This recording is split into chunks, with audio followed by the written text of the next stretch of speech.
Jama ko di juma utukalo tile mugan ani saba samba filani mugan ani nani ambalimaw joliba jabani filɛbagaw arajo joliba lamɛnbagaw Mali kɔnɔ ani Mali kɔ kan an ka foli bɛ aw bɛɛ lajɛlen ye aw minnu b'aw sigi ka nin waati in kɔnɔ n'o ye aw ka jɛmukan min bɛ lase aw ma juma o juma nɛgɛ kanɲɛ mugan mana tɛmɛ ni sanga 30 ye awa an ye jɛmukan in tɔgɔ da ko jama ko di ni mana jama kɔni fɔ ka ban u bɛ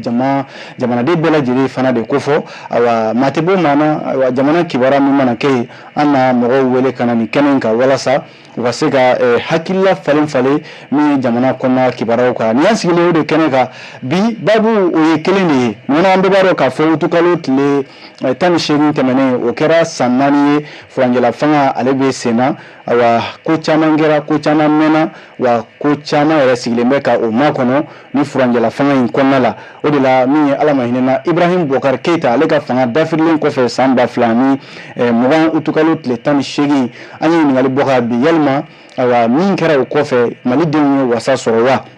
ka taa se sira caman kan malidenw caman bɛ yen minnu bɛɛ la fana bɛ k'u yɛrɛ ɲininka furancɛla fanga in bando b'a la wa min ye kalataw ye olu na se ka kɛ wa an bɛ lakanabaliya min kɔnɔna la lakanabaliya in fɛɛrɛ na se ka sɔrɔ a la halisa wa hali n'a sɔrɔ min ye furancɛla fanga in nakan dalakan fɔlɔ yɛrɛ de kɛra o ye ko ka lakanabaliya ko k'o kɛlɛ ka bɔ yen an b'o de kɔnɔna la bi an balimaw jama ko de bɛna kuma nin baabu in ka don an ye wele bila mɔgɔ 3 ma sifinnakaw don u bɛɛ lajɛlen bɛ awa politiki tɔn kɔnɔ wa u da bɛ jamana in kuma la maa fɔlɔ ye Ismaila Fane mouvement jamana kanu ale y'olu ka kuma lasela ye an b'a fɔ kosɛbɛ a nana ka kɛnɛ kɔnɔ an ka maa welele filanan o ye Umar Jara ye Convergence pour le Mali ale fana b'o jɛkulu kɔnɔna la an b'a fɔ a ka an ka wele jaabili la an ka maa welele sabanan o ye Ibrahima Sega Konare ale ye jɛkulu an ka transition dɛmɛ o fana kuma lasela don ale b'an ka kɛnɛ kɔnɔna la an balimaw ne yɛrɛ tɔgɔ ko Amadu Jalo Boubacar Traoré Grand B ale bolo bɛ nɛgɛ karafe la min ye Augustin Echoubi ale bɛ k'an bila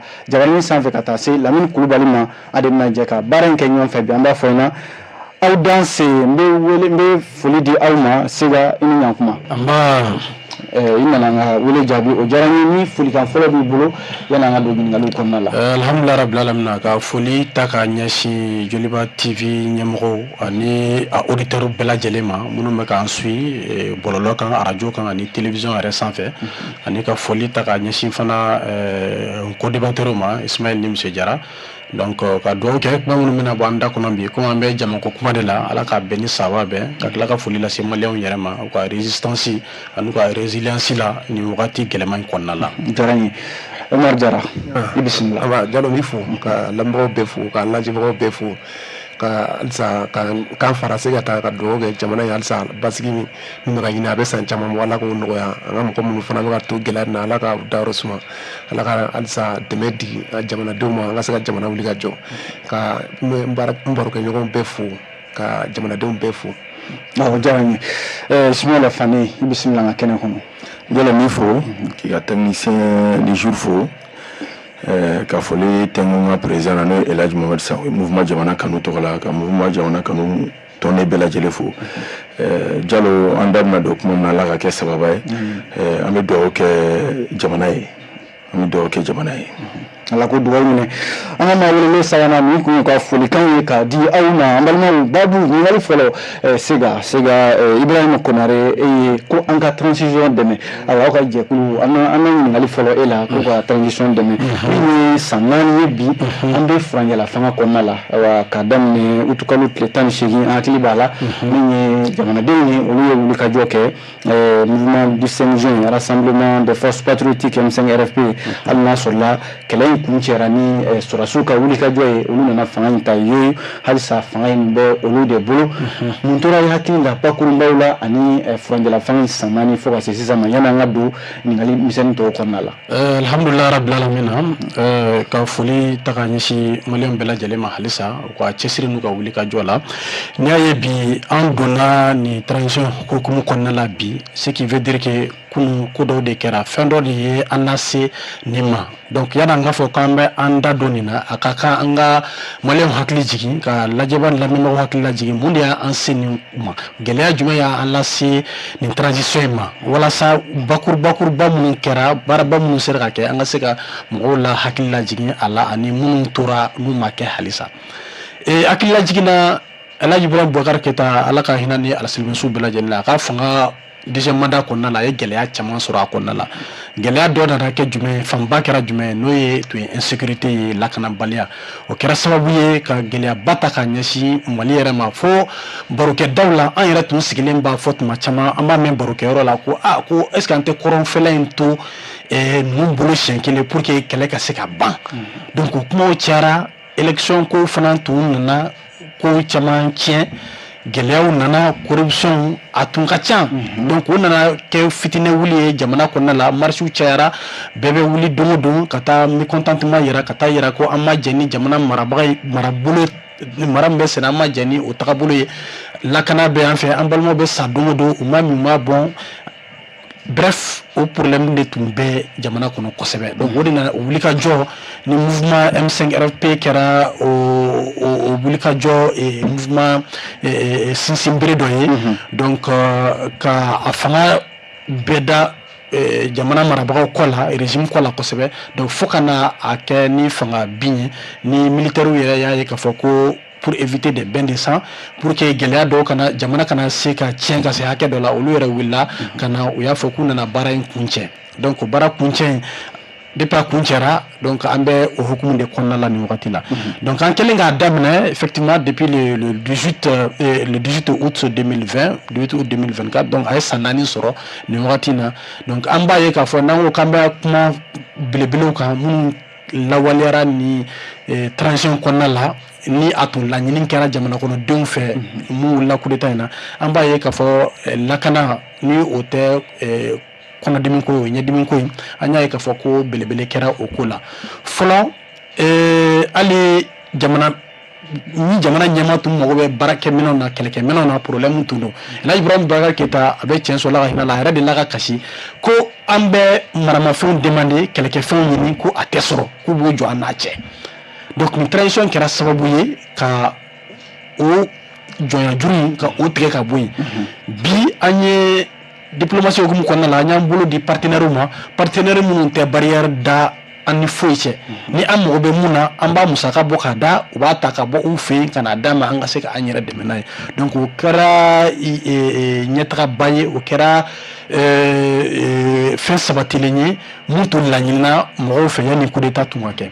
matériel sɔrɔla maliyɛnw yɛrɛ wulila an ka wolomasiri tabagaw u formela u jɔsora u yɛrɛ wulila ka taa jamana yɛrɛma hɔrɔnya ɲini ka taa jamana yɔrɔ minnu tun minɛlen don ka taga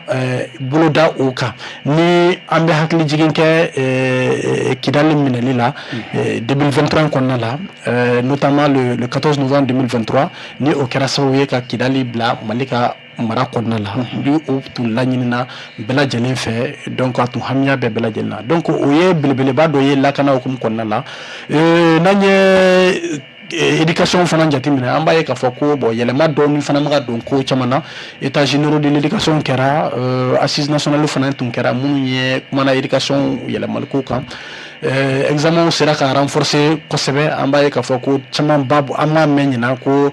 sujet ye fiti kɛ ni fɛn wɛrɛw donc olu fana kɛra sababu ye mun nana ni fɛnw ye débat cayara donc réforme bɛ en cours o réforme fana ni Ala sɔnna ma olu bɛna lawaleya a dɔw yɛrɛ baaraw bɛ sen na déjà donc les acteurs de l'éducation peuvent voilà donner plus de détails comme an balimakɛ yɛrɛ bɛ Ismaël a yɛrɛ bɛ tila ka détail dɔw fɔ o la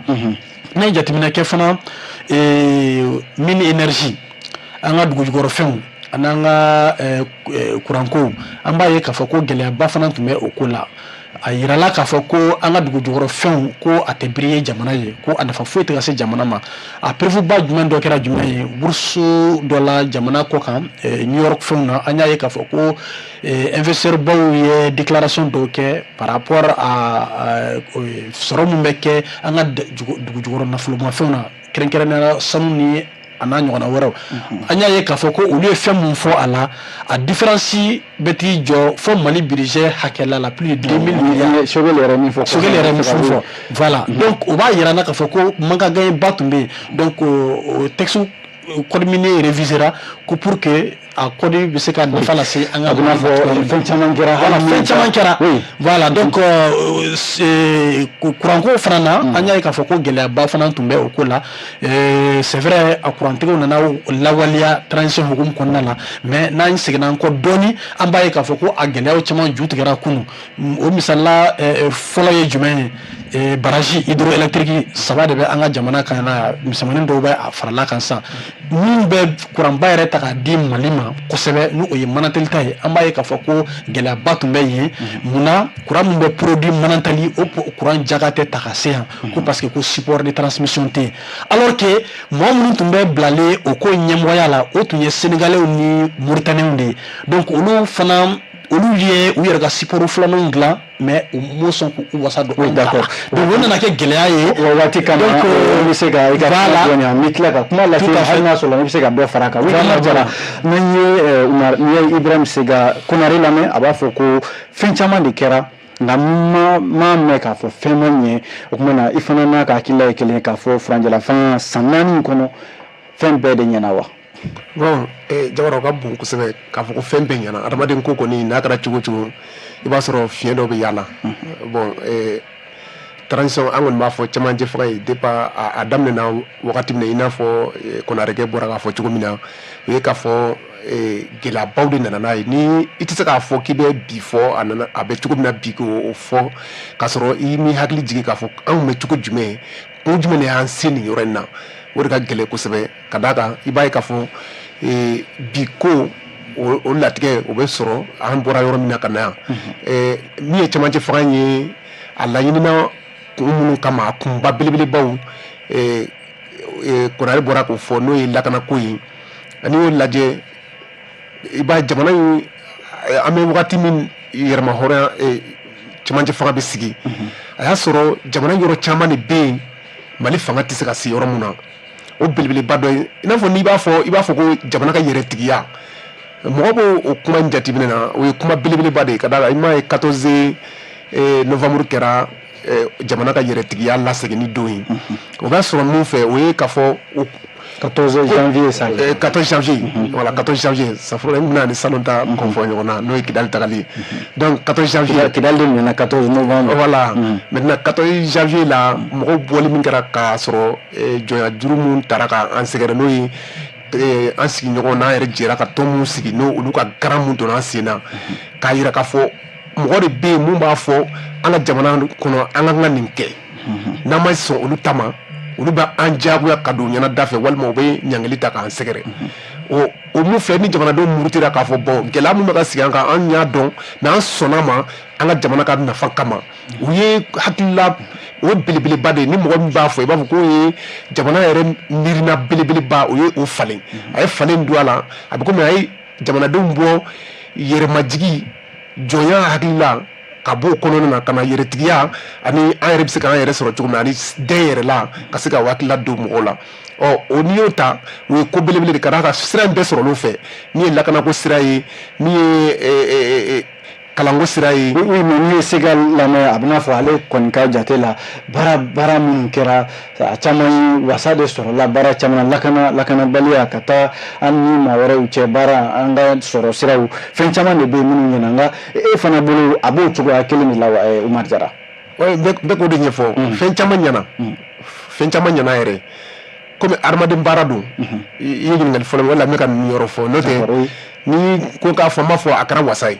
a kumaba parce que laɲini ye ko bɛɛ tɛ se ka ɲɛ ɲɔgɔn fɛ mais fɛn taasira ne delila k'a fɔ jɛmu dɔ kɔnɔ yan nɔ taasira ko de ka gɛlɛn bon an bɛ jamana kɔnɔ jamana min tun t'a yɛrɛ taasira dɔn jamana min ɲɛmɔgɔ tun tɛ a yɛrɛ ka ko latigɛ donc a ko tun bɛ mɔgɔ wɛrɛ de bolo ni min diyara olu ye o b'o de kɛ n'i y'a jateminɛ n bɛna misali kelen ta kɔkansɔrɔsiw tun bɛ Mali kɔnɔ cogo min u sago bɛ Mali la hali Mali finitigiw tɛ se ka taa yɔrɔ dɔw la n'olu ma jɛn n'a ye f'u bɛ Mali bali ka taa yɔrɔ dɔw la k'a fɔ ko n'u m'a fɔ k'u ka mɔgɔ bɛ farikolo jagabɔ la u b'a fɔ k'u ka mɔgɔ bɛ fɛn dɔ la fo u bɛ mankan yɛrɛ kɛ kun min na an ka sɔrɔsiw bɛ tɛmɛ yɔrɔ dɔw fɛ an yɛrɛ ka jamana kɔnɔ donc i b'a sɔrɔ a wagati y'a sɔrɔ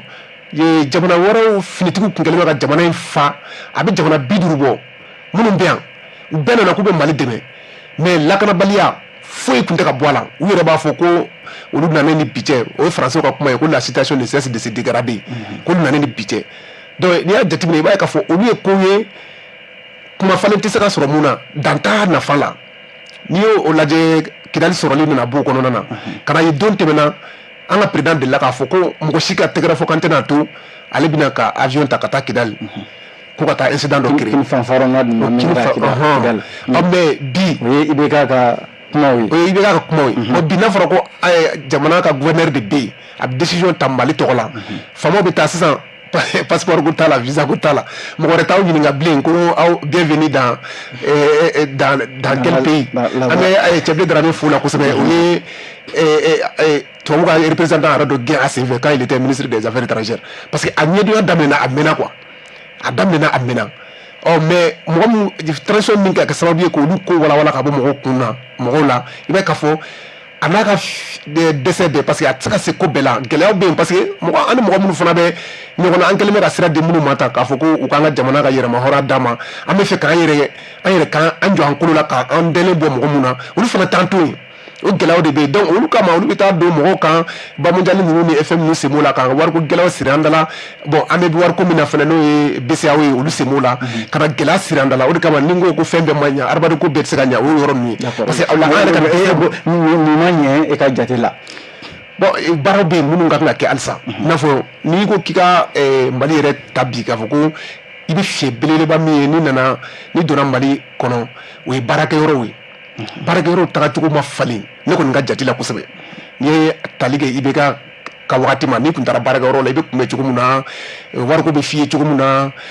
marché bɛ sɔrɔ cogo bon n tɛ marché ko kalama kosɛbɛ mais ni i taara i ka mago la service la i b'a sɔrɔ retard min tun bɛ mɔgɔw tɛna baarayɔrɔ la joona dɔw tɛna yɛrɛ halisa o ko kelen ninnu ma falen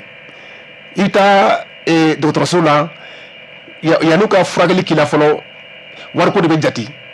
halisa o kelen de bɛ yen ni ala ma fara i kan yɛrɛ i bɛ taa dɔgɔtɔrɔsobaw la i b'a sɔrɔ dɔgɔtɔrɔ min yɛrɛ kan ka baara kɛ i b'a sɔrɔ u b'a fɔ k'u ka taa sɔrɔ clinique dɔ la ou bien i t'o sɔrɔ clinique dɔ la olu ko ninnu yɛlɛma ka tila don ne ka jate kɔnɔ administration na kosɛbɛ nin wagati ninnu kɔnɔna na n'o bɔra yen kalanko la Konare y'a fɔ yɛlɛma caman kɛr'o la mais halisa défaut dɔɔni bɛ yen parce que an y'a san ɲina bagi résultat la résultat ye fiti kɛ ne ma deli k'o ye fɔlɔ o tuma ka kɛ n'i y'a jateminɛ a b'a wagati jan an na hakili yanni sujet ka fiti kɛ résultat de fiti kɛ o ye baasiba ye résultat n'a fɔra ka ban a bɛ bɔ sini peut-être que a bilala su sabu a kun kan ka bɔ juma alamisa su fɛ mɔgɔw y'a ye bɔlɔlɔ sanfɛla la bon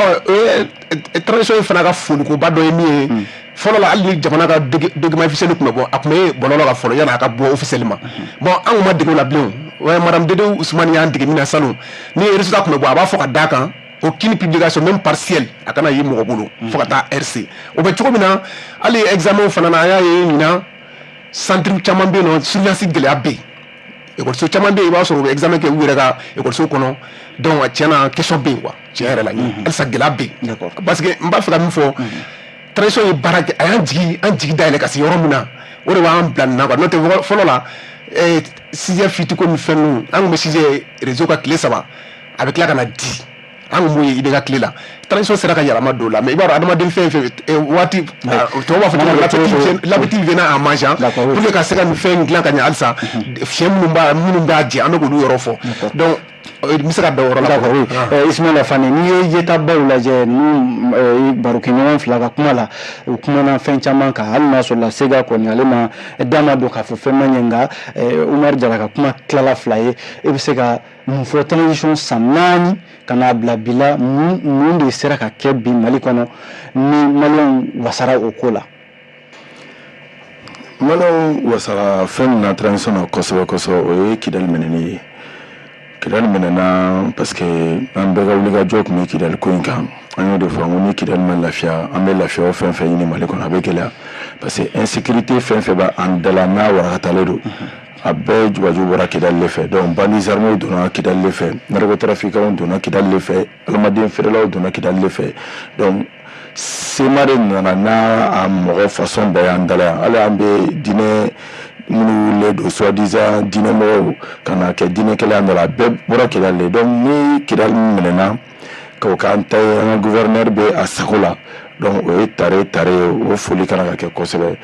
Maintenant président kuma min fana fɔ Kidal minɛli tɛ a bannen mais u dagayɔrɔ bɛ yɔrɔ mun na halisa u kana se Kidal ni o ye Tezawaten yɔrɔ ye i b'a ye k'a fɔ an y'a essayer k'an senna yala o yɔrɔ la o ma dogo mɔgɔ la donc hali sini o ko bɛ sen na donc olu ye fɛnw ye fɛn minnu kana k'a fɔ kosɛbɛ i b'a ye kɛlɛkɛminɛ dɔw tun bɛ yen ni diɲɛ bɛɛ mɔgɔ bɛ o kɛlɛkɛminɛ na n'a bɛ se k'i ka soldat sauver terrain kan n'o bɛɛ ye drone o tun b'an jɛ kosɛbɛ donc olu sɔrɔla donc investissement baw kɛra donc cogo min na an ka cɛ dɔw bɛ se ka renforcer kɛlɛkɛminɛ yɔrɔ la mais Diallo n bɛ min fɔ comme déjà ko débatteur fila min bɛ yan nɔ n'u ka jɛkulu yɛrɛ tɔgɔ lajɛ donc o ye ka transition jukɔrɔma tinti donc maintenant kuma tɛ se ka kɛ toden ka kunu cogoya dɔ la nin tɛ feerebaga b'a dɔn ko o b'a la mun b'a dilan o b'a dɔn o b'a la mun b'a utiliser o b'a dɔn ko o b'a la Ibrahim Boubacar Keita Ala ka ɲinɛ a la ka na se ATT ma Ala ka ɲinɛ a la ni président fɛn fɛn nana tɛmɛ i b'a ye u ka tile la kuranko gɛlɛya tun bɛ kɛ wagati dɔ de kɔnɔ mais an tun bɛ kuran sɔrɔ k'an ka baaraw kɛ maintenant olu ka wagati la n'an tun bɛ kuran sɔrɔ 80% transition ka wagati la a kɛra 10% ye ne bolo parce que ka da mun kan kuranko gɛlɛya an bɛ don min na ko bi 20e siècle kɔnɔ ko anw de bɛ bolila kuran nɔfɛ hali bi ne bolo ni Ibrahim Boubacar Keita ka fanga bɛ yɛlɛma wagati mun na i b'a ye k'a fɔ kuran tun b'an bolo mɔgɔ caman tun bɛ yen minnu ka baaraw ma tiɲɛ kuranko y'a sababuya ye mais ni ye transition ta k'a lajɛ mɔgɔ baden de ka baara tiɲɛna kuranko y'a sababuya ye bon ka tila ka n'a ye ko hali bi an bɛ tile min na bi k'anw de bɛ boliboli la kuranko la donc o kɔrɔ ko olu ka tile la olu nana kuranko problème k'an da la donc mɔgɔ caman taara chômage la a sɔrɔla kuranko gɛlɛya in fɛ bon maintenant tiɲɛ don solution bɛ ka ɲini a la amélioration bɛ ka se ka kɛ an ka se ka bɔ nin gɛlɛya in kɔnɔna la donc o ye gɛlɛya dɔ ye mun kɛra transition ka tile kɔnɔna la o ka fɔ corruption kɛlɛli u y'a essayer ka na ni forme dɔ ye corruption kɛlɛli kɔnɔna la mais forme mun ni ne bɛ majɛ dɔ y'a kɔnɔna la parce que n'i ma ɲɛ i bɛ corruption kɛlɛ ko in kana ka daminɛ yɛrɛ la fɔlɔ tiɲɛ don an ka sariya sunba b'a a daga ni président n'i bɛ sigi bien b'i bolo i k'a fɔ mais jagoya tɛ a ka cari bɛɛ k'a mɛn donc o bɛ cour suprême yɛrɛ ka kow taabolo bolo mais ne ɲɛna ni transition min na ka changement kɛ transition tun bɛ changement kɛ o yɔrɔnin na dɔɔni donc k'a yira officiellement ni de bɛ président bolo i n'a fɔ Musa Mara n ka foli b'a ye nin yɔrɔ la a b'a ta kɛ cogo min na a b'a ka bien déclarer maliyɛn bɛɛ b'a dɔn donc en ce moment ne tun bolo transition tun bɛ se ka o yɛlɛma dɔɔni kɛ corruption kɛlɛ la parce que ni sanfɛmɔgɔw ye sira yira i b'a ye k'a fɔ dugumamɔgɔw b'o de suit donc o tun ka daminɛ olu fɔlɔ la fɔlɔ parce que an ka degun problème ba corruption de nɔ b'a la hali n'i y'a ye an bɛ nin kɔrɔtigɛba in na mun nana fɔ ko sonyani cayara EDM kɔnɔ donc tajiw kana ka taa sira minnu fɛ taji tɛ taa taayɔrɔw la mɔgɔ dɔw taara minɛ k'olu don bɛrɛ la k'a yira k'a fɔ ko siga kɛlɛ bɛ olu la an y'olu bɛɛ ye kɛnɛma sisan presque a tila bɛɛ bɛ kɛnɛma minnu yɛrɛ kun tɔgɔ fɔlɔ b'a tajiko la donc olu ye fɛn ye fɛn minnu kana k'a lajɛ an ka bɔ olu kɔnɔ ten ko kana kɛ kumaw ye mais a ka kɛ action ye a ka ye fɛnɛ donc olu ye gɛlɛya dɔ ye an bɛ don min na bi transition kɔnɔna la maintenant ni aw nana se an bɛ se k'o féliciter yɔrɔ min na i b'a ye k'a fɔ kalanko yɔrɔ la article 12 tun bɛ ne ka na an ka kalan kɛ ani blanche ni fɛnw y'an bolo u sera ka solution sɔrɔ o la 39 pardon article 39 ko tun bɛ na kɛ problème ye o tun bɛ ne ka na kɛ ani blanche ye donc u sera ka fɛɛrɛ tigɛ o la fo ka na kɛ sénégalais minnu fana tun bɛ wuli grève banbali la kɛrɛnkɛrɛnna polisiw yɛrɛ donc u sera ka polisiw militariser k'u fara militaires kan ka dɔ bɔ olu ka wulikajɔ la maintenant o ni sénégalais minnu filɛ nin yɛrɛ mana ci sénégalais dɔw bɛ wuli k'an ka jamana ɲagami an bolo grève banbaliw la donc u sera ka fɛɛrɛ kɛ bɛɛ ka se k'i bolonɔ kɛ sɛbɛn na donc grève banbali o fana ka se ka solution ka se ka sɔrɔ o la donc mɔgɔw kana wuli u yɛrɛ ma ten donc olu yɛrɛ foliw bɛ kɛ mais n ye yɔrɔ minnu fɔ o la gɛlɛyaw ye hali sini o gɛlɛyaw bɛ yen kɛrɛnkɛrɛnna corruption kɛlɛli mana ka kɛ kulonkɛfɛn ye o mana ka kɛ kuma ye ten Diallo ne kun bolo vérificateur général bɛ yen o tile bɛ yen olu minnu bɛ wuli ka jɔ la kɛrɛnkɛrɛnna réforme dɔ yɛrɛ kɛra k'a fɔ ko e Jalo ni ne sɔmina la ko e bɛ so kɔnɔ so min ni a n'i ka sara tɛ taa ko ne ka taa o déclarer cogo min na sɛgɛsɛgɛli busan ka e Jalo la k'a lajɛ n'a y'a sɔrɔ ni nafolo sɔrɔla e bolo cogo min na awɔ fɛn ɲuman don mais maa minnu bɛ ka o kɛlɛ kɛ kɛnɛma m'a daminɛ ministre de la justice yɛrɛ la parce que ale de nana n'a baara ye ka na se au clé ɲɛmɔgɔ ma ni vérificateur général est-ce que olu yɛrɛ ka biɲɛw fɔra mɔgɔw ye publiquement walima enquête kɛra olu yɛrɛ kan k'u ka biɲɛw lajɛ wa kuma ka fɔ a fɔcogo la ni bɛ corruption kɛlɛ bere bɛ daminɛ beretigi de kun fɔlɔ donc n'a daminɛ n'i yɛrɛ la i b'a ye k'a fɔ dugumamɔgɔw n'i ye su gosi ɲɛnama bɛɛ b'a yɛrɛ ɲini donc olu fana ta kun ka fɔ k'a lajɛ biɲɛ b'u bolo est-ce que min b'u bolo u b'a mérité ɲɛfɔ dɔrɔn bɛ se ka kɛ ɲɛfɔ dɔrɔn tɛ dɛ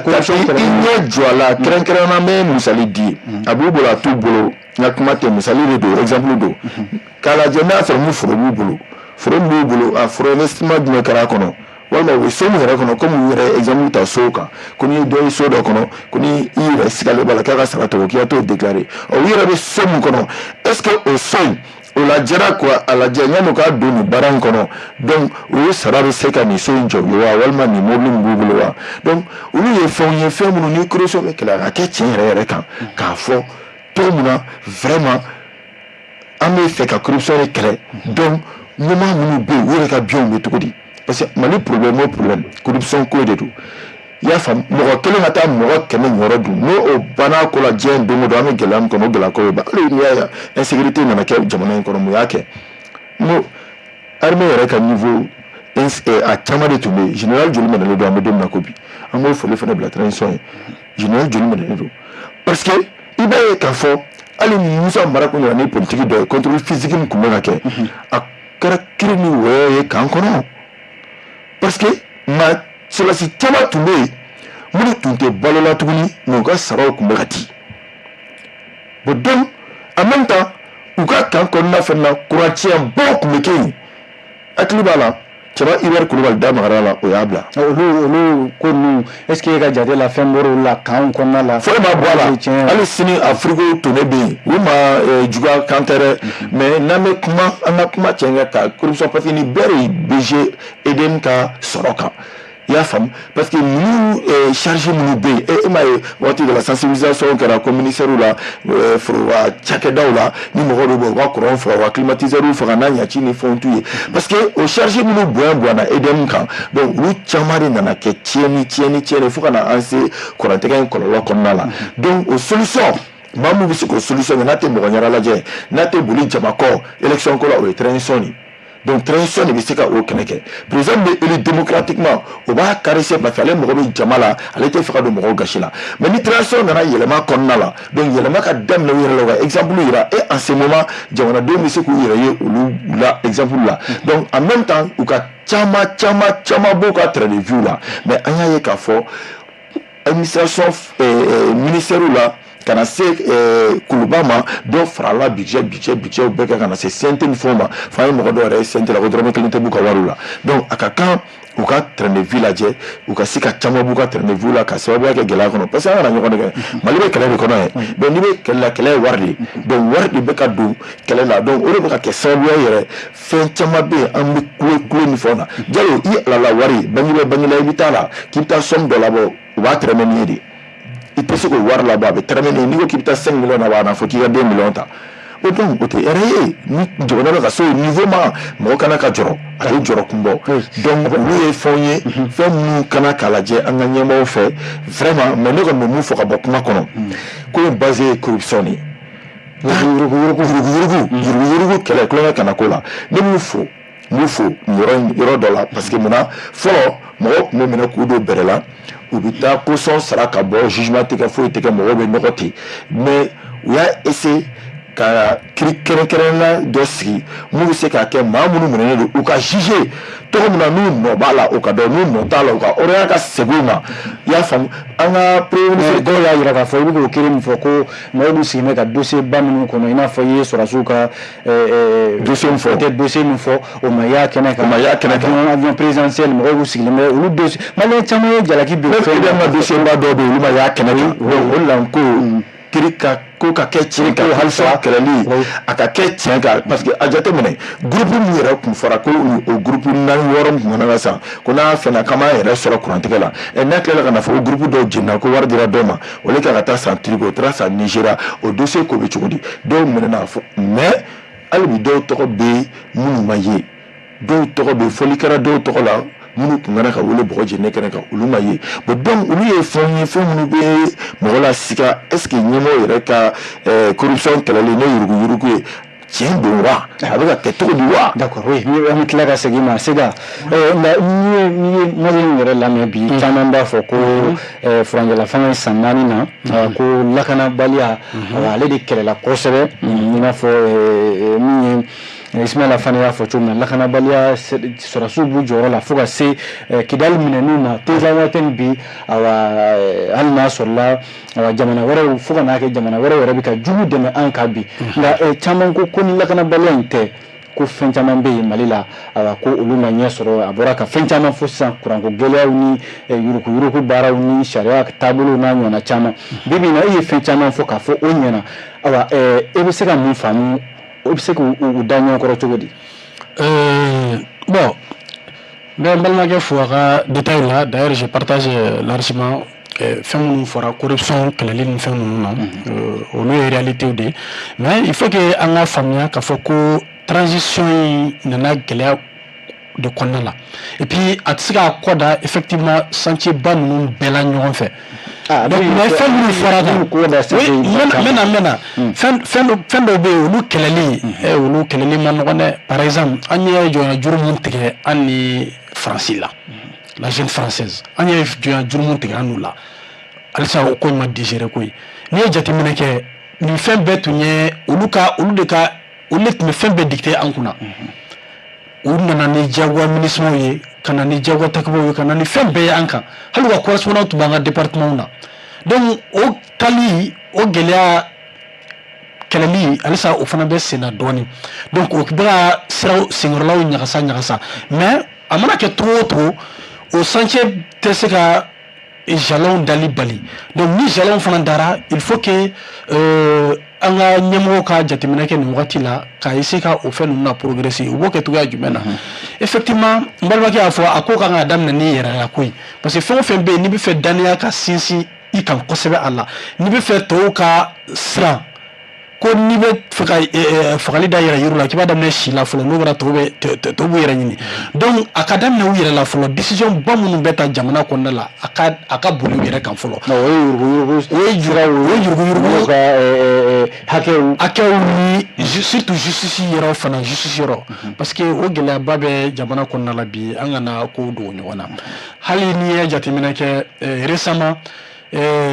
ministère de l'agriculture la yɛlɛmaba nana don ye notamment ministre falenna CMDT ɲɛmɔgɔba de falenna donc parce que nin ko ninnu de kasa tun b'a senkɔrɔla la mais il faut que an fana ka faamuya an maliyɛn denw ko jamana ɲɛmɔgɔw fana tɛ se k'a bɛɛ dilan jamana ɲɛmɔgɔw bɛ c'est à dire comme tubabuw yɛrɛ b'a fɔ tuma dɔw ko chaque chèvre mange là où elle est attachée a sirilen c'est à dire i mana ba siri yɔrɔ min a bɛɛ bin dun ka se yen hakɛ la ɲɛmɔgɔw se ye mun ye olu b'o kɛ anw fana se mun y'an bolo donc yɛlɛma mana fɔ tuma dɔw il faut k'an yɛrɛ ka fɛn dɔw kɛ donc yɛlɛma tɛ voilà a bɛɛ tɛ k'a fɔ ko k'a da jamana ɲɛmɔgɔw kun n bɛ exemple dɔ di malo a fɔra ko gɛlɛya bɛ baloko ni fɛnw na u ye malo subventionné k'a bila ko mɔgɔ kana tɛmɛ bɔrɔ 2 kan an ye mun jateminɛ an y'an kɛto k'a la dɔw bɛ taa bɔrɔw ta u bɛ taa carte nina wɛrɛw ta u bɛ dɔw ka fichier individuel ta u bɛ t'o ta k'a fɛnw labɔ ka tila ka taga feere donc olu ye fɛnw ye fɛn minnu bɛ yen c'est à dire vraiment i mana kɛ cogo o cogo i mana décision fana ta cogo o cogo k'u ka appliquer tuma dɔ i b'a ye k'a fɔ ko dɔw de bɛ sɔrɔ dugumala la ka a senkɔrɔla ɲagasa la voilà ka baara tiɲɛ mais ne bɛ opération yɛrɛ ka mɔgɔw hakili jigin k'a fɔ a jɔra yɛrɛ fɔlɔ ka sababu kɛ nin wale ka sababu kɛ nin wale an y'an kɛti k'a yɔrɔ caman na an y'a k'a fɔ ko nin wale de b'a kɔrɔla la mais toujours an bɛna justice fana ka ko la quoi nin wale ninnu mana kɛ y a quelqu'un qui est responsable. C'est-à-dire il faut que aujourd'hui ne bɛ fɛ jamana yɛrɛ ɲɛmɔgɔ ka mun bila en place ka mun lawaleya kosɛbɛ bi c'est-à-dire toute personne qui engage la responsabilité de l'État vraiment que ce dernier-là répond aussi, ça veut dire en cas de fautes graves, quoi. Tant que vous atteint, ni comme nous m'avons bi, il va y avoir qu'il faut coupable d'obé sinon, coupable d'obé ou. Je suis sûr que c'est que c'est la quelque mais avec la cahier, bon, toujours va faut juste que tiens ni m'aura tiens technique parce que il sait que m'aura donné qu'à quoi donc c'est ça, et puis t'as dénoncé. Dans le tribunal va voulu en fait, mais attribuer c'est clair innocenté. Pourquoi? Parce qu'il y a des défauts de forme ou des déficits de forme, des choses comme ça. Donc il faut que au réforme nous de kala wala kosebe pour que fait me sega kala to mina. Sinon dalu be bela jelen bolo fin chamana mado. Mais il m'a tana to il va être foko ou be klaka mo be klaka boda soro ako la tourner. Donc lui l'arbre ne doit pas cacher la forêt au lieu de la misamando doye. Gela ma c'est ni gouvernance era de alema il fait ga fo fier ba de jamana yɛrɛ maracogo la bon n tɛna fɔ ko fiɲɛ ba b'a maracogo la c'est à dire gɛlɛya minnu b'a kɔrɔla la o gɛlɛya ninnu de ye nin ye quoi bon il faut reconnaître que bɛɛ da tɛ fili kelen na o kɔrɔ ye jumɛn ye c'est à dire que an bɛɛ ŋaniya tɛ kelen jamana mara in na certes transition ɲɛmɔgɔw u ye réforme u ye ɲɛmɔgɔw sigi yɔrɔ dɔ mais la main d'œuvre là les bras techniques là tuma dɔw olu fana bɛ se ka kɔnɔnajuguya k'u ka baaraw la an y'o caman ye décision bɛɛ ta mais a caman b'a saboter dugumala la au niveau de l'exécution bon olu fana ye gɛlɛyaw de ye tuma dɔw n'i ma don direction technique kɔnɔna la tuma dɔw i t'a ye quoi balimakɛ y'a fɔ ko n'i taara département dɔw la bi n'i taara service dɔw la bi i b'a ye négligence fɛn bɛ yen hali dɔgɔtɔrɔso a caman bɛ yen ne yɛrɛ y'a ka dɔn hali o don a tɔgɔ ne yɛrɛ ka mécanicien min bɛ n ka entretien fɛnw kɛ a ko n ma k'a nana retard la ko ka sababu kɛ a taara dɔgɔtɔrɔso dɔ la ko le fait que un mot protocole quoi tiens ko o y'a ka prise en charge négligée ko il a fallu que ale yɛrɛ ka mankan de wuli ka mankan kɛ yɔrɔ bɛɛ pour que a ka prise en charge ka tɛmɛ a ka prise en charge taalen fana cɛkɔrɔba dɔ ni mɔgɔkɔrɔba dɔ ni muso bɛɛ sigilen olu yɛrɛ ko an balimakɛ ko i ni ce ko e ka nin sababu la ko turu sera anw yɛrɛ ma joona ko sinon anw bɛɛ tun négligé le ko n'i ye misikili yira merci donc il faut pas que toujours pour que ko dɔw ka se ka lawaleya i k'a kɛ ni mankan ye i k'a kɛ ni fɛnw ye bon olu tɛ décision fɛnw au haut niveau décision tali le ko fɛnw ka tɛmɛ mais baara technique bɛ ka o négligence kɛ bon o fɛn ninnu bɛɛ fana tɛ se ka kɛ ko jamana marabagaw y'a bɛ taa voilà donc o yɔrɔ ninnu gɛlɛya misɛnmaninw ninnu de bɛ ka anw fɛn dɔrɔn sinon je pense que ko caman bɛ yen a bɛ ka taga ɲɛ même au niveau diplomatie aussi n'u nana o yɔrɔ kɔnɔ n tun bɛ fɛ ka o précision fitinin fara kan a renforcement ba kɛra a ko la hali n'a sɔrɔ dɔw b'a la k'a fɔ ko an isolé len don nin wagati la k'u bɛ k'an bɛ k'an yɛrɛ isolé mais au contraire le Mali a renforcé vraiment ses relations diplomatiques ses acquis diplomatiques à travers d'abord réforme institutionnelle mun kɛra n'o ye constitution kura bila en place à son article 34 qui stipule que dorénavant l'action gouvernementale est guidée par les trois principes voilà an bɛ mɔgɔw hakilila jigin la parce que leçon de don anw yɛrɛ b'a fɔ ko a kan ka enseigner hali primaire mɔgɔw fo ka taa se université la hali baarakɛlaw ka fɛn bɛɛ lajɛlen na n'o ye souveraineté le respect de la souveraineté n'o ye aussi le respect des choix souverains des partenaires et aussi la défense des intérêts du Mali donc le fait que o ko appliquera bi o de kama an ye nin yɛlɛmaba ninnu caman ye an ka diplomatie hukumu kɔnɔna la ani dɔw bɛ fɔ ɲɔgɔn kɔ tuma dɔw mais au finish u bɛ tila k'a faamuya an bɛ exemple ta Union européenne ni mɔgɔ dɔw kan par exemple Allemagne u ye tako caman kɛ tuma dɔw b'a annoncé ko je vais mettre fin à ça u bɛ tila ka na u bɛ nin kɛ u bɛ nin kɛ donc mais au finish u bɛ tila ka na tuguni an bɛ baara kɛ sur des bonnes bases donc o b'a yira k'a fɔ ko jalons dɔw posera vraiment diplomatiquement minnu nɔ bɛ ka ye a y'a to an ka jamana respectera kosɛbɛ diɲɛ kɔnɔna la bi n'i ye Mali tɔgɔ fɔ bi vraiment a bɛ résistance ko fɔ a bɛ résilience ko fɔ a bɛ rupture aussi ko fɔ c'est-à-dire rupture avec les pratiques téléguidées par l'agent occidental pour notre pays Umar Jara n'an bɔra o yɔrɔ la n'an nana jamana politique ko kibaruyaw la bi i b'a ye k'a fɔ politique mɔgɔw kɛn bɛ ka gɛlɛya caman de lawuli k'a fɔ ni furancɛla fanga tɛ ka ɲɔgɔn faamuya an y'a ye kɔsa in na u ka baaraw sonsoro la hali n'a sɔrɔla baara ninnu tilala ka labila tuguni nka maa caman jateminɛlikɛla caman politique ko bunakun kan olu ye jalaki bin furancɛla fanga kan k'a fɔ nin ɲini kana kɛ garan donni ye mɔgɔw da la politique ko taabolo la Mali kɔnɔ bi aba a kan ɲi wa walima a bɛ sira jumɛn kan politique ko taabolo ne ka jate la a ka ɲi ka in ka da ka jamana bɛ komi an y'a fɔ cogo min na transition daminɛna gɛlɛya mun kɔnɔna na ko bɛɛ n'a a kɛcogo ni a kɛ kuma de don an bɛ wagati min kɔnɔ sisan jamana ni de bɛ ka ɲini ka d'a kan kabi bingannikɛlaw bɛnna Mali kan san 2012 fo ka na se bi ma jamana in m'a yɛrɛ sɔrɔ n'i ye jateminɛ kɛ i b'a ye o wagati kelen kɔnɔ wagati min na jamana yɔrɔ dɔw minɛnen don an tun bɛ politiki mankanw de la ka d'a kan n'i ko politiki an fɛ yan farafinna an ka politiki ye an ta tɛ ko an bɛ fanga ɲini dɔrɔn an tɛ politiki mankan de an bɛ fɛn bɛɛ de kɛ pour que ka se ka balan don i senkɔrɔ hali n'i bɛ ka ko ɲuman min kɛ a kana dɔn ko ka ɲi o de ye problème ba de ye farafinna i ka jateminɛ kɛ an ye kalata kɛ yan nɔ 2013 k'a sɔrɔ jamana bɛ gɛlɛya kɔnɔ ne tun bɛ mɔgɔw fɛ minnu tun wulila ka jɔ k'a fɔ ko ni nord ma libéré an kana taa kalata la ni kɔrɔ ma bila kalafili tɛ yen an tun b'o la an yɛrɛ ye manifestation kɛ an ye wuli ka jɔ kɛ boulevard sanfɛ k'an b'a yira k'a fɔ ko fɔ ka kalata bɛ jɔ fɔlɔ an ka taa an ka ɲɛsin jamana boli ma bolo la ka da an bolo o de ka gɛlɛn mais o don an yɛrɛ minnu mɔgɔ minnu tun b'o taama na a bɛ hakili jigin ala ma ɲɛna Mamadu Tabure la olu mɔgɔ 16 de minɛna ka datugu ka mɛn kaso la waati min olu bɛ kaso la Faransi président de ye tabali gosi ko ni kalata ma kɛ nin don ale tɛ jɛn n'a ye je serai intraitable a ye don de fɔ ko kalata ka kɛ juillet kalo kɔnɔ donc jamana ka to a la ale ka sira t'a la mais o y'a sɔrɔ Mali fana bɛ bolo min kan Mali t'a nin bolo kan ne b'a fɔ ten parce que ni Maliyɛnw sago tun bɛ Mali la o don ale yɛrɛ ka nin kuma in yɛrɛ balila Maliyɛnw na ka d'a kan o y'a sɔrɔ Mali yɛrɛ fanga tun b'a fɛ ka kalata ko in bila kɔfɛ dɔɔni walasa jamana yɛrɛ bɛ se ka bɔ cogo min na mais ale de ye tabali gosi o bɛ mun yira o b'a k'a fɔ ale ka sɔrɔ de bɛ ale ka laɲini ale ka nafa de bɛ an ka taa kalata la. i bɛ fɛ ka waati jumɛn i bɛ ka waati jumɛn de fɔ nin 2013 oui kalata min kɛra voilà juillet 2013 François Hollande de ye tabali gosi k'a fɔ ko ka kalata kɛ hakili bɛ a ka ministre de la défense Jean-Yves Le Drian ka kuma dɔ la RFI sanfɛ a ko élection ko in ko c'est indispensable a bɛ kɛ jagoya journaliste ko mais ko Maliyɛnw dun b'a la dɔw b'a la Mali kɔnɔ yen k'a fɔ ko u ka jamana ma basigi mɔgɔw bɛ ka faga élection tɛna se ka kɛ fan bɛɛ ko y'u kungo de ye mais kalata bɛ kɛ de a y'a fɔ RFI sanfɛ wa kalata fana kɛra Faransi tun b'a fɛ a ka kɛ don mais n'i ye jateminɛ kɛ Faransi bɛ jamana minnu fɛ o mɔgɔ minnu bɛ ka tabali gosi k'an ka kalata kɛ u bɛ jamana minnu fɛ an ka misali ta Ukraine kan dɔrɔn an bɛ don min na komi bi Ukraine président bɛ yen Volodymyr Zelensky a ka mandat banna a mɛnna mais e y'a ka élection ko kuma mɛn Faransi da i y'a mɛn Amérique da i y'a mɛn tubabu jamana minnu bɛ démocratie lafasa diɲɛ kɔnɔ i y'a kuma mɛn o da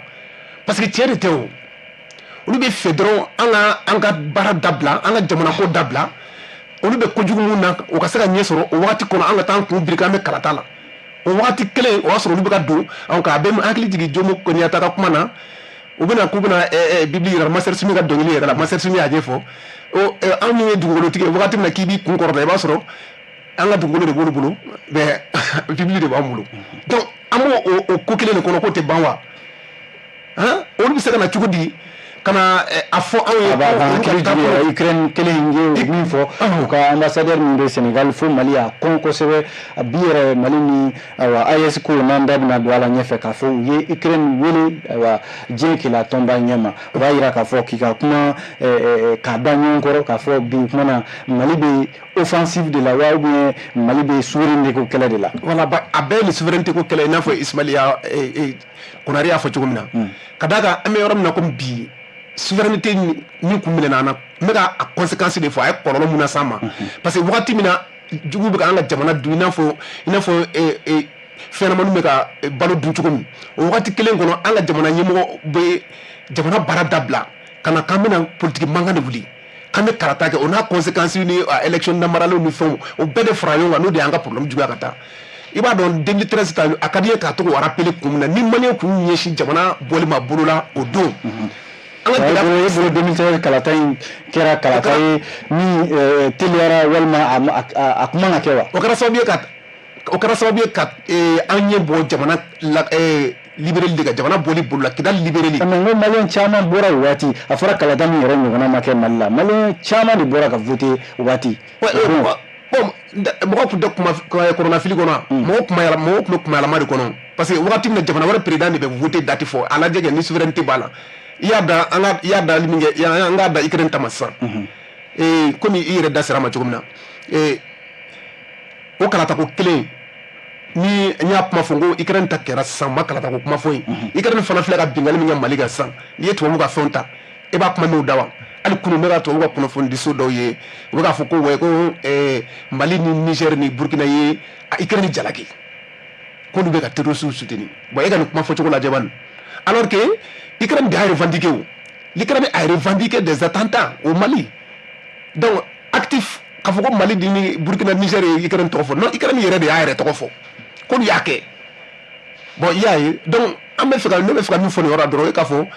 politique ko in filɛ nin ye an b'a fɔ ko politique kana kɛ mais politique bɛ kɛ jamana dɔ de kɔnɔ a bɛ kɛ jamana min kɔnɔ o jamana ka kɛnɛya o ka jamanatigiya o dugukolo dafalenya o kɛlɛ ka kan ka bila fɛn bɛɛ ɲɛfɛ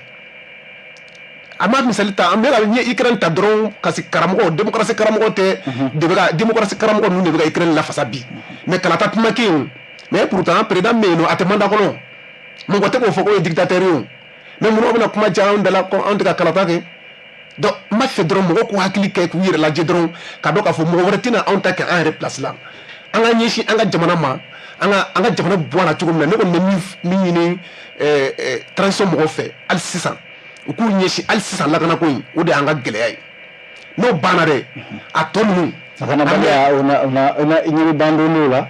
bon n'a ma a bɛ temps min ta a b'o de o kɛlɛ bɛ kɛ ka san hakɛ min kɛ dɛ an b'o de kɛ Abdramane Tiani y'o de fɔ salon waati min na CEDEAO mɔgɔw ko k'u bɛna bin a kan a ko ale bɛ Ala ɲini Ala fɛ ko olu ka kɛlɛ laban ye yɛrɛma hɔrɔnya kɛlɛ la n'i y'a mɛn ko kɛlɛ kuma o kuma kɛlɛ min daminɛna o banna de nin ka kɛ fo ka ban fɔlɔ de n'o banna wagati min na o la an bɛ sɔrɔ ka na politique ko fɛn ninnu liksi ninnu minnu tɔ ye loisir ye an bɛ jamana kɛ cogo di an olu de olu bɛ kɛ o b'a sɔrɔ hakili sigira o b'a sɔrɔ an bɛ se ka taa jamana fan bɛɛ ka t'o kɛ k'a sɔrɔ an jɔrɔlen tɛ mais i bɛ jamana min kɔnɔ dugu dɔw mɔgɔw tɛ ka se ka t'u ka foro la dɔw bɛ yen nɔ olu kɛlen bɛ u ka dugu bila ka taa dugu wɛrɛ la e sigilen tɛ dɔwɛrɛ la ko fo ka fanga d'e ma fanga bɛna d'e ma e bɛna mun kɛ an bɛ mun ɲini terroriste kɛlɛ la ko e bɛna sira jumɛn bɔ bi terroriste kɛlɛ cogo la ko ninnu fanga min bɛ yen bi k'o tɛ k'o kɛ politique mɔgɔ jumɛn minnu sira bɔ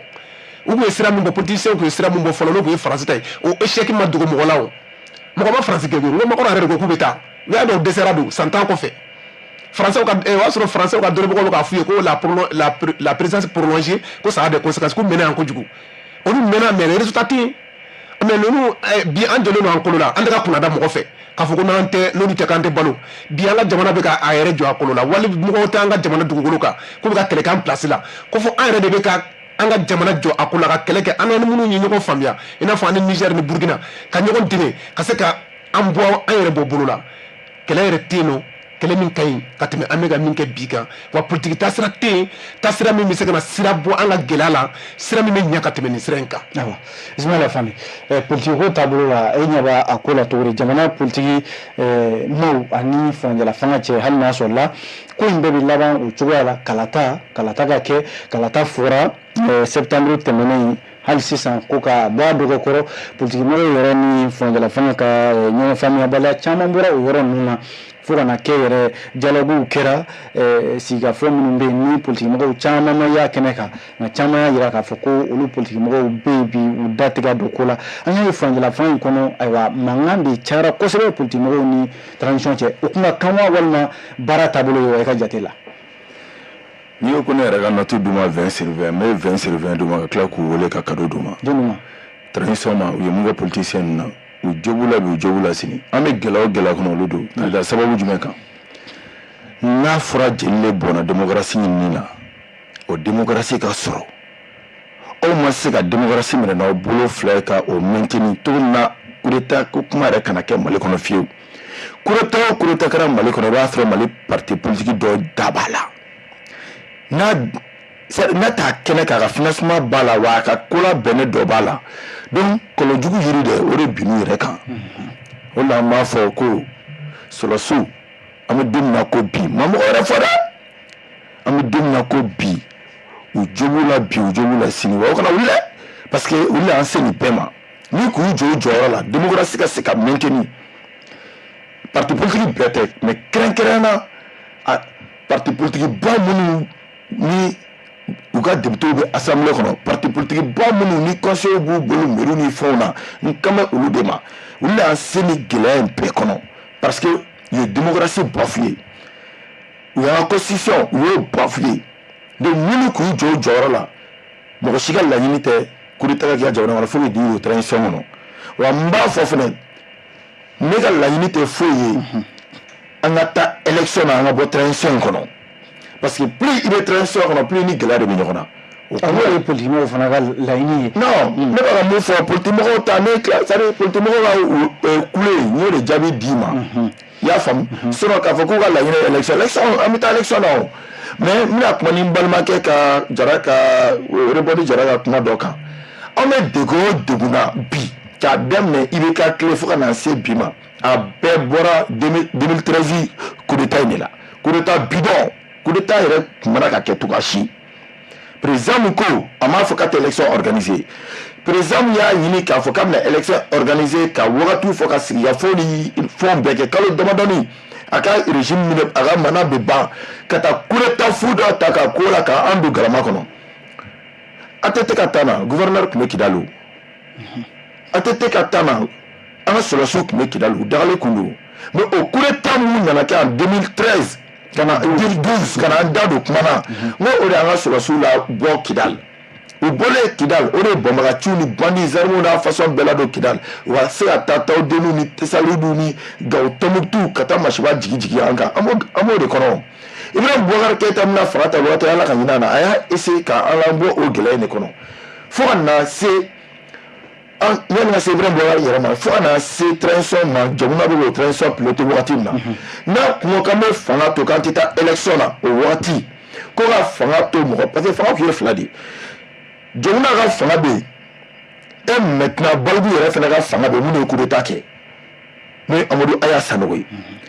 donc an tɛ k'an yɛrɛ sɔrɔ an t'a dɔn mun yɛrɛ bɛ k'an mara Aya bɛ k'an mara wa jamana bɛ k'an wɔrɔ mais Ismaël a bɛ bila ka i ɲininka yɔrɔnin dɔ la o ye i mana san 15 san 10 lajɛ san 15 san 10 lajɛ i b'a sɔrɔ ni coup d'état ma kɛ i b'a sɔrɔ kalata kɛcogo bɛ juguya nin de bɛ ka tugu ɲini nɔfɛ n'i y'a lajɛ kabi Mali y'a yɛrɛ ta san 1960 fo bi mais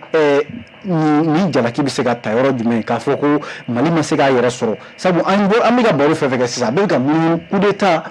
transition coup d'état transition nka hali sisan e dan b'a la k'a fɔ awa an bɛ min kɔnɔ nin bankan bɛ nin na wa nin bɛna ban ni kan jumɛn walima nin bɛna taa ban ni kalata ye wa walima kalata i bɔra ka coup d'état min fɔ est ce que a bɛ se ka kɛ ni transition banna fɛn wɛrɛ tɛ tugu a la min tɛ kɛ mɔgɔw sago ye wa. I b'a dɔn halisa coup d'état kana kɛ Mali kɔnɔ fiyewu kɛcogo yɛrɛ kana k'a la sabu dɔw ko transition min filɛ olu ma ban waati y'a la kalata fɔra a ma se ka kɛ o kumana a bɛ ka sira jumɛn de ta i ka jate. n'o halisa coup d'état kana kɛ Mali kɔnɔ fiyewu kɔɔri kelen pewu de bɛ se k'a ban Mali kɔnɔ i b'o dɔn o ye cour suprême ye kuma cɛ ni fɔlen filɛ nin président parce que Mali sariya sunba de ko ni coup d'état kɛra ko yafacogo t'a la an dun bɛ maaw ye coup d'état bɛ kɛ u bɛ tila ka t'u bolo kɔrɔta ka siyɛn ka cour suprême maaw ɲɛkɔrɔ donc ni cour suprême parce que kuma caman bɛ fɔ plateau caman kan quoi ne ka laɲini de ye n y'a laɲini yɛrɛ kɛ tapili ka taa wagati ɲinini kɛ mais ma ɲɛ la c'est-à-dire kun jumɛn na ni coup d'état kɛra u bɛ tila ka taa kalikasiyɛn kɛ aw bɛ tila k'o valider k'o d'u ma article jumɛn de bɛ yen sariya yɛrɛ kɔrɔ comme an tɛ sariya dɔnbaaw ye a ka se k'o fɔ an ye an maliyɛnw k'o dɔn quoi a fɔra constitution de kɔnɔ ko yafacogo tɛ fɛn mun na mun de b'a to kalikasiyɛn bɛ taa kɛ aw ɲɛkɔrɔ a y'a o fɔ an ye an k'o dɔn parce que ni o dɔnna anw fɛ walima a kɛ to bɛ kuma kɔrɔ kuma fɔcogo don mun de y'a ye k'a fɔ maa min ye coup d'état kɛ k'a fɔ ko tigilamɔgɔ tɛ ka serment prêter olu ɲɛkɔrɔ jɔn bɛ taa coup d'état kɛ tugun n'i ye coup d'état kɛ k'i kale olu ɲɛkɔrɔ jamana sariya sunba de la jamana sariya sunba bɛ bɛɛ sanfɛ o tɛ kulonkɛ fɛn dɛ n'a fɔra o yɛrɛ bɛ ka violer ne bolo parce que sariya kɔnɔ ka don ne bolo o bɛ ka violer n'a tɛ ka violer o tuma olu ka bɔ k'o sigidenw fɔ an ye constitution kɔnɔna la walima loi min bɛ yen ni olu bɛ kɛ sababu ye bolo ka taa kɔrɔta olu ye olu k'o fɔ a ye sinon ne kɔni bɛ dibi la o yɔrɔ la olu de bɛ se ka coup d'état bali jamana in kɔnɔ. tant que o ma bali tant que n'olu m'u jɔ jɔyɔrɔ la non n'olu m'u jɔ jɔyɔrɔ la batɔgɔ tɛ coup d'état la k'a da mun kan. Civiliw de bɛ bɔ k'u ka kasi yira k'a fɔ ko président i ka gestion kɛcogo man d'an ye mun nana ni hali Ibrahima Boubacar Keïta ta in ye fagali le bɔra la o mɔgɔ de taara faga Balabugu misiri da la mɔgɔ de taara faga yɔrɔ wɛrɛw la bon ni jelibɔ daminɛna Musa Traoré fana ta pareil mɔgɔ de civil de bɔra armée nana fagali daminɛ maintenant une fois ni jeli bɔra e dun b'a dɔn bɛɛ somɔgɔ dɔ bɛ armée kɔnɔ bɛɛ teri dɔ bɛ armée kɔnɔ e bɛna sɔn ka marifa ci parent jumɛn na ordre dun jeli ma i ka hiérarchie fɛ donc à ce moment solution kelen b'i bolo président min bɛ n'o chef suprême des armées n'o o b'a aw bɛɛ sanfɛ n'a ka loi de bɛ ka nin baara in kɛ aw bɛ fɛɛrɛ kɛ sa ka bɛnbɛn bɛɛ kɛ k'o ta k'o bɔ yen parce que aw tɛna ban aw somɔgɔw la aw tɛna ban aw teriw la o de bɛ ka na ni coup d'état ye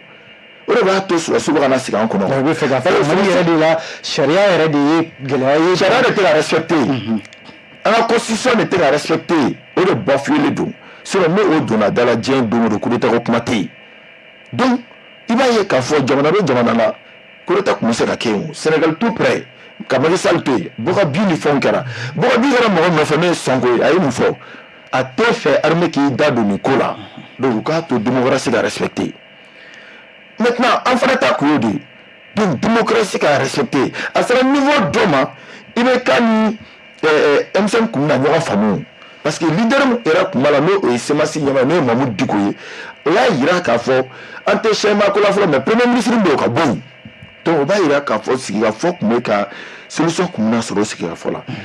Ni ordre de la dictature Marfati, Morola Kamoro, Faka ta Corbière, en bébé de femme, on attaque qui s'est tué au Fanana. Militaire tɛ se ka sigi k'o tɔ lajɛ dɛ jagoya o ye fangayɛlɛma o bɛ kɛ mais i b'a dɔn anw ta gɛlɛma yɔrɔ ye min ye maa kelen c'est à dire anw ta ye jɛkulula baara de ye quoi o jɛkulu de bɛ ka baara kɛ i b'o sɔrɔ mun na i b'o sɔrɔ Badawu tali la ka bɔ a place la ne ka kuma tɛ dɛ président Assimi ni ko ten a ko n'a tun ma taa ni Badawu ye an maa duuru i tɛ se ka coup d'état kɛ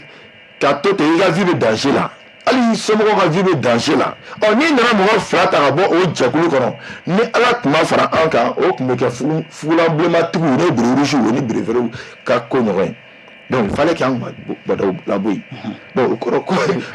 d'accord donc mɔgɔ fɛn fɛn ye coup d'état kɛ a bɛɛ da bɛ jamana ko la bon a si tɛ se ka ta ka bɔ a la parce que i b'o dɔn hali premier ministre ka kuma fɛ wa bɛn t'anw fɛ yen dɛ parce que nin bɛɛ kɔlɔlɔ anw jamanadenw de bɛ nin pot cassé ta cogo di. Premier ministre ya kuma b'a yira k'a fɔ a y'a fɔ yɛrɛ président sigira ni bɛnkan dɔ de ye ale yɛrɛ premier ministre sigira ni o bɛnkan dɔ de ye donc ale tɛ se ka taa ten donc o kɔrɔ ko anw maralen don ni jɛkulu dɔ de ye ni clan dɔ de ye et que an ka gɛlɛya bɔli ka gɛlɛ parce que bɛɛ b'a essayer k'a gérer i ta kɛcogo la donc o de la anw tɛ ka bɔ an ka gɛlɛya kɔnɔ o dɔ ye jumɛn ɲɛmaradenw min kɛra e en tant que chef de gouvernement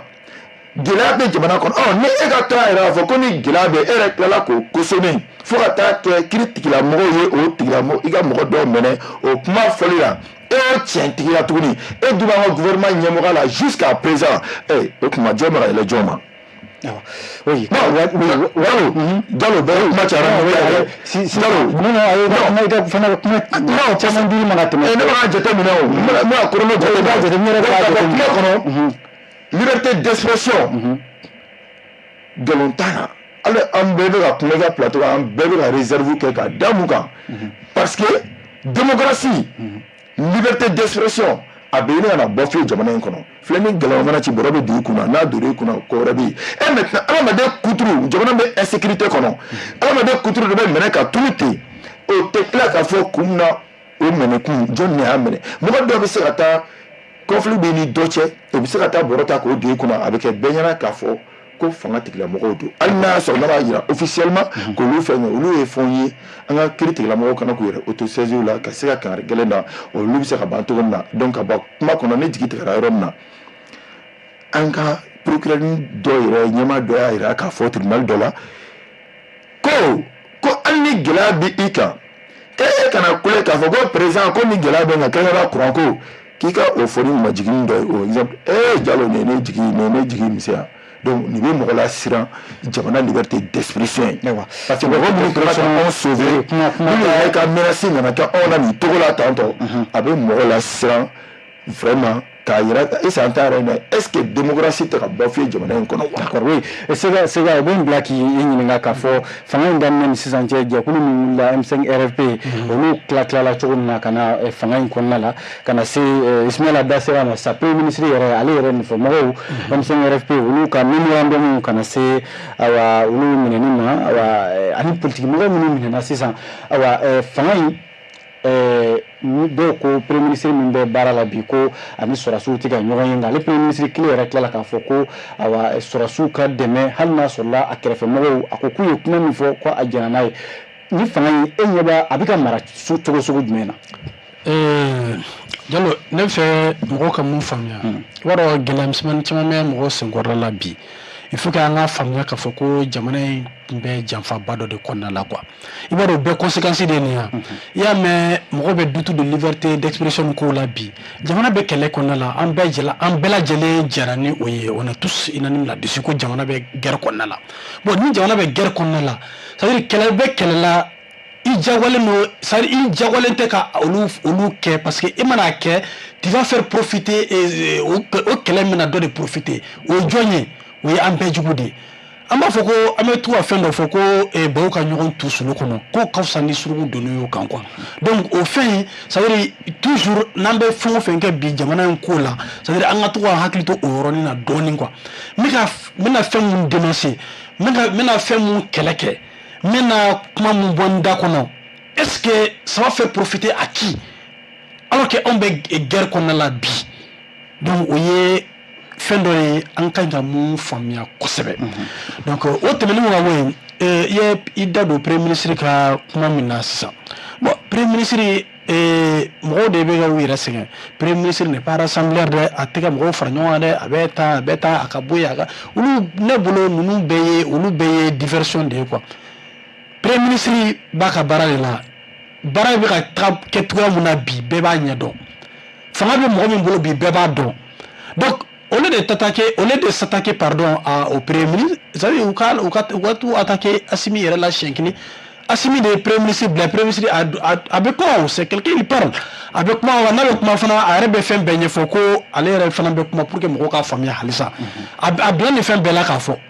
u ye occasion sɔrɔ k'a bɔ yen u m'a bɔ yen danaya dɔ de bɛ yen kumakan dɔ de bɛ u ni ɲɔgɔn cɛ donc tant que o minɛn ma jɛngɛ problème ba tɛ yen quoi o tɛmɛnen kɔ ka bɔ yen u ka groupe yɛrɛ kɔnɔna la M5 groupe yɛrɛ kɔnɔna la bi ni o kɛra M5 kuma min fɔra Ismaila Fane fɛ o jaabili bɛ se ka sɔrɔ e ka kuma kɔnɔ cogo di k'a fɔ premier ministre nɔfɛmɔgɔw ye sɛbɛnni kɛ memorandum kɛ k'a fɔ fanga taabolo man ɲi dialogue kɛra awa fɛn caman bɛ yen olu kɛra minnu ma sara premier ministre la k'a kɛra i n'a fɔ a bɛ yen o tuma na ani jamanakuntigi cɛ maa kɔni bɛ se ka bɔ a kalama k'a fɔ hali n'a sɔrɔla maa wɛrɛ tɛ nka minnu b'a kɛrɛfɛ baara la olu ma bɔ a kalama k'a fɔ premier ministre ni jamanakuntigi kɔni cɛ nin bɛ yen u na o fɔ. bon o ye fɛn dɔ ye i b'a dɔn anw de tun b'a fɔ fɔlɔ la je pense que dɔ y'a rappeler plateau kan yan yɛrɛ ko fɔlɔ est-ce que jara yɛrɛ tɛ ko fɔlɔ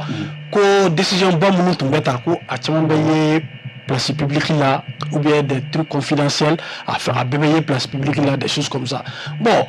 o kɛlɛli okumu kɔnɔna la ne bɛ se ka nin fɛn nin bila o kɔnɔna la entre le pouvoir et comment dire les 5 colonels et Dr Choguel Kogala Maïga an bɛɛ b'a dɔn k'a fɔ ko Dr Choguel Kogala Maïga ye branche politique de transition kɔnɔna la sinon mun ministre d'État dɔ nommé n'a ye mun ministre d'État nana tout ça c'est pour éviter peut-être des problèmes de ce genre-là politique mɔgɔw fanba tɛ fɛ ka Choguel Kogala Maïga ye ça c'est une réalité u b'a fɔ ko a tɛ ka se ka mɔgɔw fara ɲɔgɔn kan a bɛ tan mais an y'a ye k'a fɔ ko o tɛ o a fan bɛɛ ye place ko de ye donc pour que gouvernement fana kana mécontent caya de part et d'autre donc gouvernement fana b'a essayer c'est-à-dire n tɛ ka je fais une analyse une lecture de la chose de la situation qui se passe actuellement c'est pas un avocat de gouvernement ou quoi que ce soit mais n'i y'a jateminɛ i b'a ye k'a fɔ ko nin ko in bɛ ka kɛ c'est pour que équilibre dɔɔni ka se ka na politique mɔgɔw fanbaw fana ni ɲɔgɔn cɛ quoi parce que ni fɛn bɛɛ taara ka di Choguel ma ten politique mɔgɔw bɛ front bɛ u bɛ front wuli fan bɛɛ fɛ ko kɛlɛ a bɛ ko ka Choguel bɔ yen a bɛ tan bon ni baara dɔw fana kɛra a kan ka baara mun kɛ o bɛ d'a ma a man ka mun kɛ fana o bɛ fɛn bɛɛ b'a dɔn ko on n'est pas dans un régime normal an bɛ pouvoir militaire de kɔnɔna la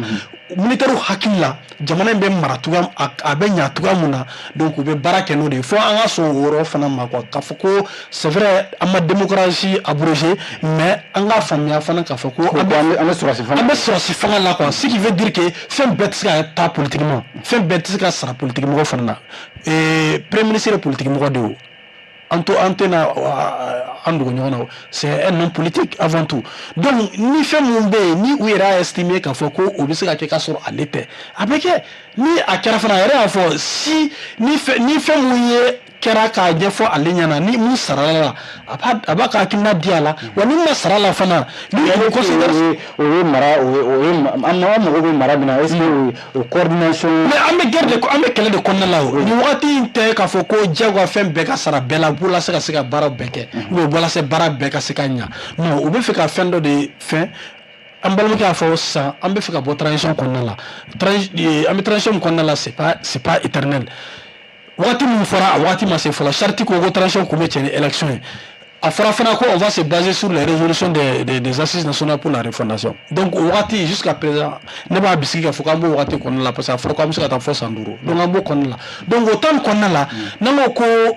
ni jamana marabagaw y'a ye k'a fɔ ko baara dɔ bɛ yen a tɛ se ka ɲa ni an ma taa tagabolo dɔ fɛ premier ministre ka baara limité le don a dan ma c'est pas comme un premier ministre plein pouvoir et comme an ye mun ye an ka transition hukumu kɔnɔna la c'est pas un premier ministre comme ça o convention tɛ yɔrɔ si ko plein pouvoir b'a bolo donc ni mun bɛ se ka sara la o bɛ sara la ni mun man ka sara la a b'a ka baara politique kɛ o hukumu kɔnɔna la transition hukumu kɔnɔna la mɔgɔ minnu ka memorandum ye fɛn minnu fɔ M5 tɛ mɔgɔ kelen ye o jamana kɔnɔdenw bɛɛ de hakilina tun don sisan a tiɲɛna mɔgɔ bɛ ka mena ko MC a kɛra i n'a fɔ M5 tilalen min bɛ Choguel nɔfɛ minnu bɛ Choguel nɔfɛ ko tɛ n bɛ fɛ ka mun fɔ hali mun bɛ que ça soit mun bɛ Choguel nɔfɛ o minnu bɛ Umaru nɔfɛ mun bɛ u yɛrɛ ma ten c'est-à-dire le peuple lambda o a mana k'a fɛn o fɛn M5 à l'origine a fɔra ko fasodenw de don minnu b'u yɛrɛ ye jamana ka ɲɛtaga kama jamana ka yɛlɛmaw kama kɔnɔna la ko mɔgɔ minnu b'u yɛrɛ ye o kɔnɔna la donc o hukumu kɔnɔna la a bɛ se ka kɛ tendance M5 yɛrɛ fana kɔnɔna la a tɔgɔ bɛɛ ni bɛɛ fana tɛ hakilina kelen na a bɛ se ka kɛ o mais mɔgɔ minnu y'a bɔ munna o m'a bɔ ni président du comité stratégique tɔgɔ yɛrɛ pourquoi o m'a bɔ n'o tɔgɔ ye le signataire la Boubacar voilà karamɔgɔ Boubacar ale de tun ye signataire a ma bɔ ni premier ministre président du comité stratégique a ma bɔ ni o tɔgɔ ye o donc kuma min fɔra ni a bɛ kuma yɔrɔ min bɛ jamana fɛn Choguel ye dilannikɛla de ye a b'a essayer k'o dilan mun tɛ taa ni jamana fana ye a b'a essayer hali n'a m'o dénoncer a b'a essayer k'i mago o kan cogo dɔ la ka tɛmɛ mais toujours c'est pour dire que le pouvoir là c'est-à-dire c'est pas le Choguel ne détient pas le pouvoir du premier ministre d'accord a ka ɲi ka branche politique min rôle jouer a b'o jouer militaires de bɛka tɔ jouer et on n'est pas on est dans un régime d'exception pour cela c'est-à-dire baara mana dilan cogo min de façon exceptionnelle an ka ɲi k'a faamuya ni o cogoya ye pourvu que a bɛ ka taga ni Mali ka ɲɛtaga ye pourvu que laɲiniba minnu kɛra ka na ni coup d'état ye o laɲini ninnu dɔw bɛ ka lawaleya et bi ka kuma bɔ kuma la yɔrɔ min bi an b'a ye k'a fɔ ko an bɛ kɛlɛ min kɔnɔna la bi n'o ye guerre ye ni o ye diɲɛ Occident kɛlen don ka kɛlɛ ta ka ɲɛsin anw ma o hukumu kɔnɔna la an ka ɲi k'an ɲɛci c'est-à-dire ni divergence misɛnmanin minnu bɛ au sommet de l'État an bɛ se k'an ɲɛci o kan k'an ɲɛsin c'est-à-dire diɲɛ kɛlɛli ma fɔlɔ quoi parce que n'an ko k'an bɛna nin kɛlɛ fana don an senkɔrɔ a bɛna kɛ sababu ye kɔfɛ jugu bɛna profiter a la k'an ka jamana déstabiliser Mauritanie fɛ ka taa bila Algérie ka taa bila tubabu yɛrɛ la ni olu y'u ka baarakɛminɛnw ye bi donc n bɛ fɛ k'o yɔrɔ de fɔ mɔgɔw k'a faamuya n'o ye quoi on n'est pas dans un moment où on doit vraiment ka taa de chercher la petite bête là voilà au sein du gouvernement ka fɔ ɲɔgɔnmisɛnninw la voilà oui Umar Jara Mali ye ko dɔ kɛ min na an bɛ se ka fɔ a ɲɔgɔnna yɛrɛ ma kɛ ka fara ɲɔgɔn kan jamana 3 ɲɔgɔnna Mali Burkina ni Niger ko Alliance des États du Sahel an ko an bɔra CEDEAO fana na fana an b'a dɔn k'a fɔ san laban na CEDEAO ko a kuma bɛ ban pewu a fɔ Mali ni Burkina Niger t'a la nka n'a kɛra a fana bɛ se ka kɛ CEDEAO ye kangari u y'u ka kuma fɔlɔ yɛrɛ fɔ k'a kɔlɔlɔ bɛ se ka bin jamana saba in kan passeport ko b'o la fɛn wɛrɛ b'o la jago ko b'o la ayiwa ni AES ko in e y'a ye cogo di a bɛ laban mun na. Yani ka o jaabi m'a fɔ Ismaël ni ka yɔrɔ dɔ lakile ne m'a fɔ n ko ne kuma 2012 coup d'état ko kuma fɔ dɛ ne ko 2013 de kalata bɛ kɛ wagati min o y'a sɔrɔ an kun ma jɛn n'a ye ka fɔ kalata ka kɛ ka d'a kan an kun bɛ fɛ jamana ka yɛrɛma hɔrɔnya ka d'a ma fɔlɔ ka sɔrɔ ka kalata kɛ wala n bɛ fɛ k'o yɔrɔ lakile n'a sɔrɔ n'a hakili la ko n y'a fɔ ten de o ye kelen filanan ale fana yɔrɔ mun fɔ Cour suprême ka ko la ne ka jate la Cour suprême tɛ coup d'état kɛbaga ye o jamana ni maracogo ni fɛnw ale yɛrɛ kɔlɔlɔ minnu ni fɛn minnu kɛra n'olu de na ni fanga yɛlɛmani ye Cour suprême bɛ a bɛ komi ale ye constat de kɛ mais ale t'a kɛbaga ye hali n'ale ma sɔn ko président ka kalan ɲɛkɔrɔ mɔgɔ min ye fanga ta ka ban a bɛ fanga na de koyi donc ne ka jate la Cour suprême jalaki t'a la quoi. peut-être a bɛ ka kuma ni sariya olu ye sariya tigiw ye mais an kɔni sariya taabolo sariya bɛ se ka lakile cogo min na sabu a fɔra constitution de kɔnɔ ko coup d'état yafa tɛ se ka k'a ma yafa tɛ kɛ fɛn min na n'o kɛra a ka jate la ale y'a fɔ cogo min na kuma tɛ ko o bɛ se ka ko in cogo di yafa bɛ se ka ko in cogo di. fana bɛ ka Cour suprême ma o ko banna ka ban ni fanga binna a binna de quoi. voilà bon i y'i ka ɲininkali la sisan min ye AES ko ye ko AES ko k'a ko bɛ se ka laban mun na a ko bɛ laban an ka hɛrɛ de la. ka d'a kan ni a bɛ hakili jigin Modibo Keyita ka kuma dɔ la a b'a fɔ ko an ka fara ɲɔgɔn kan ka kɛ ensemble baw de ye ka kɛ jamanaw ye minnu dugukolo bonya yɛrɛ dɔrɔn tɛ minnu jamanadenw ka ca o b'a kɛ sababu ye an bɛ kisi farafarali ma ko n'o tɛ ko n'an bɛɛ taara an yɛrɛ an barikade a tun b'a fɔ ko des micro états jamanadenninw kɔnɔ ka taa k'i b'a ye ko jugu ninnu bɛna an bɛɛ minɛ k'an kɛ kelen ye k'an bisi ka don ɲɛna da fɛ an kana ɲinɛ kɔ k'a fɔ ko b'a fɔ cogo min na ko la vie était combat an bɛ kɛlɛ de la permanemment farafinna surtout parce que an bɛ yɔrɔ min na bi diɲɛ bɛɛ a diɲɛ nafamafɛn a fanba bɛɛ bɛ farafinna de ye farafinna kelen de ye continent ye bi dɔnnibaga dɔ ka fɔ la mun bɛ se ka jɔ a kolo la n'a tɛ taa fɛn ta continent wɛrɛ la n'a bɛ se ka balo a yɛrɛ ma farafinna kelen de y'o ye bi ressources dira diɲɛ bɛɛ ma ala fɛ mais dɔw ta banna dɔw yɛrɛ y'u ta kɛ ko juguya mais farafinna de ta ma ban fɔlɔ o la farafinna kɛra bɛɛ girin yɔrɔ ye bɛɛ bɛ farafinna nɔfɛ o cogoya ma an ye tɔn minnu sigi k'a fɔ ko minnu bɛna kɛ sababu ye k'an bɔ nɔgɔ la k'an fara ɲɔgɔn kan u nana don o tɔn ninnu kɔnɔ i n'a fɔ an ka tɔn musokɔrɔba n'o ye CEDEAO ye u donna o kɔnɔ cogo di CEDEAO ka financement a fanba a bɛ bɔ Union européenne bolo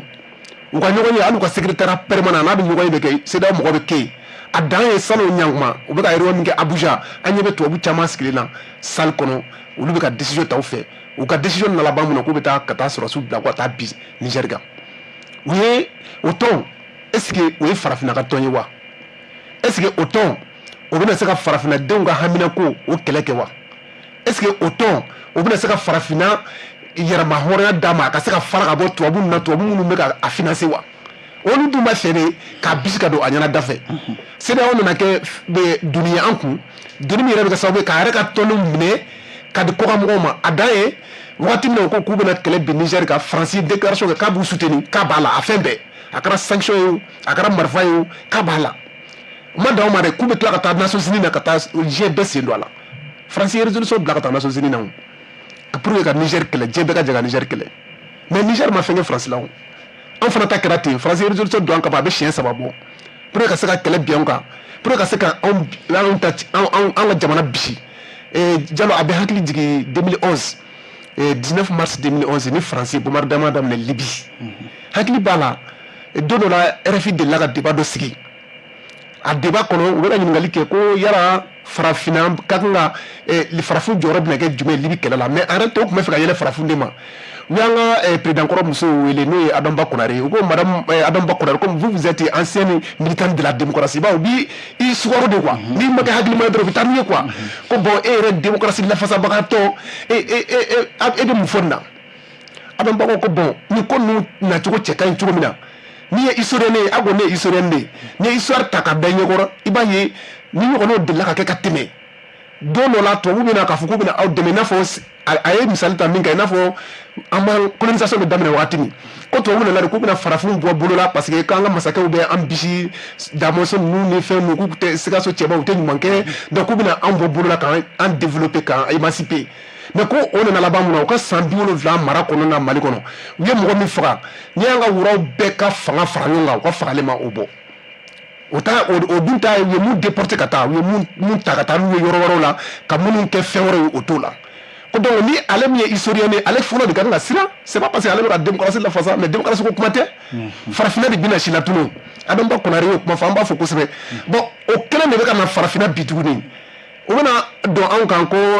Mali ye coup d'état kɛ ko coup d'état kɔnnen don coup d'état kɛra Mali de la wa a kɛra Côte d'Ivoire de la o cogo kelen na sariya mun bɛ coup d'état kɔn CEDEAO yɛrɛ ka texte a ka protocole additionnel n delila ka kuma fɔ yan ka tɛmɛ a bɛ ne bolo n'i y'a kalan troisième mandat kɔnnen don a kɔnɔ mais Alassane Dramane Ouattara min bɛ fɛ ka sɔrɔdasiw bila ka taa Niger k'a bɛ taa Niger attaquer sanu ale yɛrɛ bɛ troisième mandat kɔnɔ f'a bɛ ka 4e mandat labɛn kɛ sisan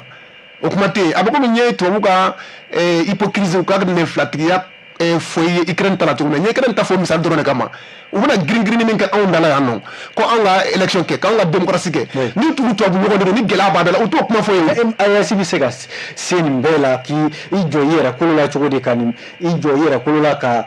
baara minnu bololalen don u fɛ ka a bɛɛ se sana yɛlɛ la walima ka se u yɛrɛ ninkan ko walima u sagona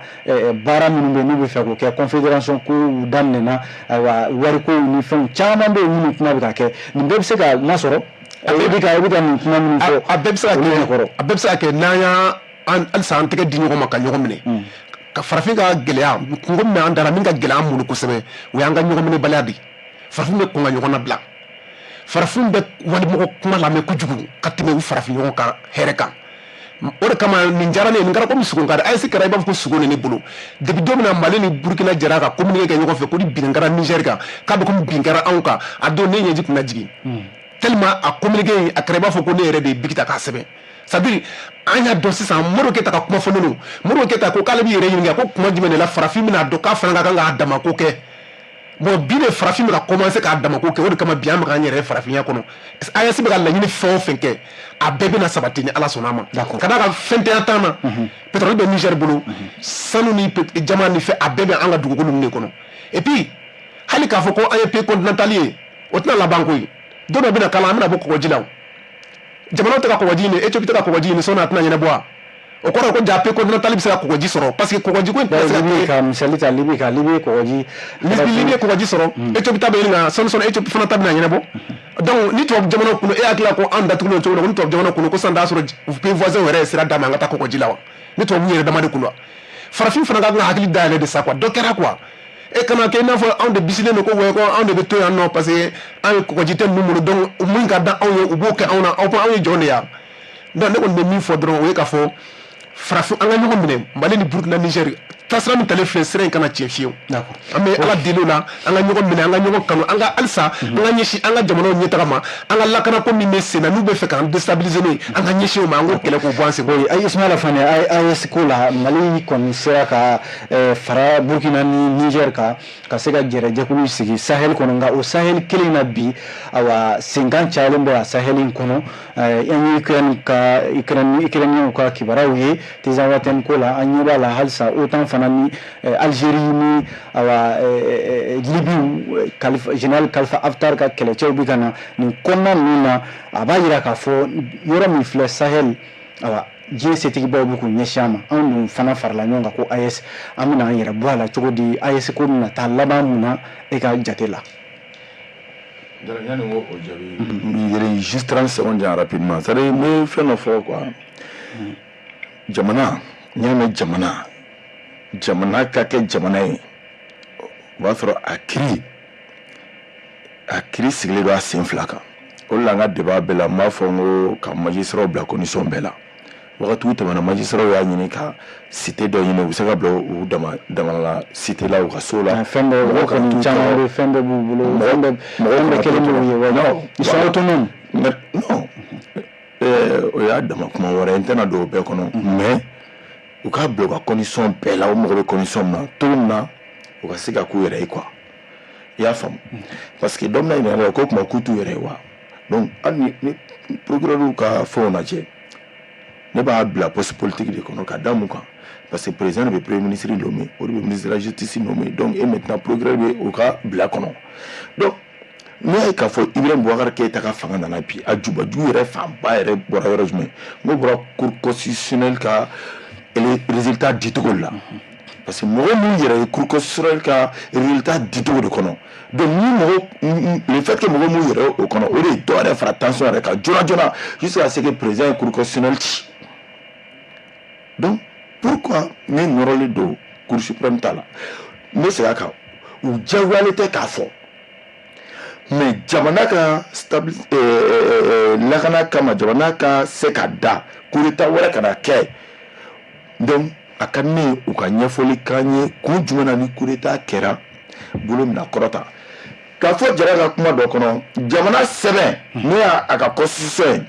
fɛn foyi tɛ jamana dugukolo sanfɛ mun b'o sanfɛ parce que o bɛ komi n'a fɔ jamana ka wolo sɛbɛn de adamaden ka identité ka carte d'identité de donc constitution dɛ o ka bon ni fɛn bɛɛ ye o kɔrɔ ko kana ka sabati k'o bato quel que soit alpha hali n'a mɔgɔ b'a fɔ ko papier jalan don ni papier jalan don sɛbɛnni ni fɛnw bɛ kɛ o tuma na o ni ala anw bɛ diinɛ ko la o n ko sɛbɛn fura de bɛ yen n'an bɛ o kalan ka diinɛ bato n'o ye ka ala yɔrɔ ɲini n'o ye ka se ka adamadenya yɛrɛ sigi n'o ye donc jamana constitution tɛ kulonkɛ ko ye donc ni jamana constitution n'o de ko nin fɛn ka bala a mana ka kɛ mɔgɔ minnu kɛra ka o sira taama o t'ale o tɛ ne o tɛ siga ye donc o tigilamɔgɔ minnu bɛ yen n'o ye cour constitutionnelle membre ye o ka o baara o ko o ɲɛfɔ anw ye an ka se k'o faamu ni jalaki tɛ kelen dɛ n ko ne ye kunfin ye kunfin min don ni coup d'état kɔnɛ don pourquoi minnu bɛ coup d'état kɛ u bɛ t'u bolo kɔrɔta olu ye ka kale ka siɲɛ kɛ olu ye ne bɛ fɛ o de ka ɲɛfɔ ye n ka kuma bɛ yen nin maintenant ka na AES ko la AES ko ko ɲumanba don an ka jamana ɲɛmɔgɔw y'u kan bɔ a nɔfɛ ko ɲumanba don mais ɲɛfɔli caman tun mana ka anw ye ni AES ko in kɔnɔna la ka da mun kan ka anw rassurer ka dɔn k'a fɔ an ko an bɛ bɔ tɔn dɔ la n'o ye CEDEAO ye yema a b'a yɛrɛ sɔrɔ CEDEAO ka texte caman kɔnɔ hali n'a y'a sɔrɔ an bɛ don min na ko bi weleweleda bɛ ka kɛ an ka minisiri Dawudu fɛ ko mɔgɔw tɛ ka to ka carte biométrique ta carte biométrique ye jumɛn ta CEDEAO tɛ yan Mali an bɛ passeport min na bi CEDEAO tɛ wa bon an ko k'an bɛ bɔ CEDEAO la an bɛna bɔ CEDEAO la maintenant fɛɛrɛ jumɛn de tigɛlen don jamanadenw kana degun sɔrɔ n'an bɔra CEDEAO kɔnɔ o ka fɔ an ye parce que n'i ye AES ka fɛn jate minɛ mun taara kɛ Niger na an taara kɛ confédération ye sommet min kɛra confédération ne kun bolo tasira dɔw kun bɛna di anw ma k'a fɔ an ye bɔ ni jamana saba ye aw jamanadenw komi an bɛ fɛ ka bɔ CEDEAO kɔnɔna la mais à partir de maintenant an bɛ nin sira ta ne m'o o ye a sommet la o ye ne jigi misɛnya kosɛbɛ o ye ne siran kosɛbɛ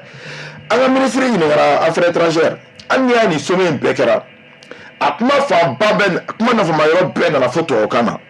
an ka todunkan ɲɛfɔli ma kɛ jamanadenw ɲɛ la chaque fois jamanadenw kumaba dɔ bɛ fɔ dɔrɔn an jamanadenw c'est-à-dire an caman bɛ mɔgɔ ko la quoi o de kɛlen don ka anw to ni problème kɔnɔ halisa Mali ka bɔ a ka degun kɔnɔ n'an ma bɔ mɔgɔ ko kɔnɔ k'an yɛrɛ lajɛ i tɛ se ka kɛ mɔgɔ fɛ ka tɛmɛ i yɛrɛ kan donc tɛsiw kɔnɔ ko ka fɔ an ka todunkan na an ka se k'a faamu an k'a dɔn k'a fɔ an bɛ fɛ fiɲɛ bɛ u bɛ fɛ ka an bila ka taa fiɲɛ jumɛn de fɛ an ka se ka o dɔn Jalo n'o ma dɔn wallahi an bɛ ka taa sira kan an bɛ taa kunkolo ci k'o kun parce que ni ko cɛra waati min na a bɛ sɔrɔ k'a fɔ ko non a kɛra depuis lawale ne ɲɛna k'a fɔ régime dɔ de bɔra yen ko tɛ se fɛn dɔ la ko an bɛna o dilan donc an kana na kɛ sababu ye an ka tout le temps maliyɛn de b'a fɔ ko kunu ka fisa ni bi donc kunu ka fisa ni bi dɔwɛrɛ tɛ ka ye parce que ɲɛfɔli de tɛ ka ɲi n'a fɔra wow an bɛ taa wow n'a fɔra wow an bɛ taa wow donc il faut que les temps an ka bɔ o de kɔnɔ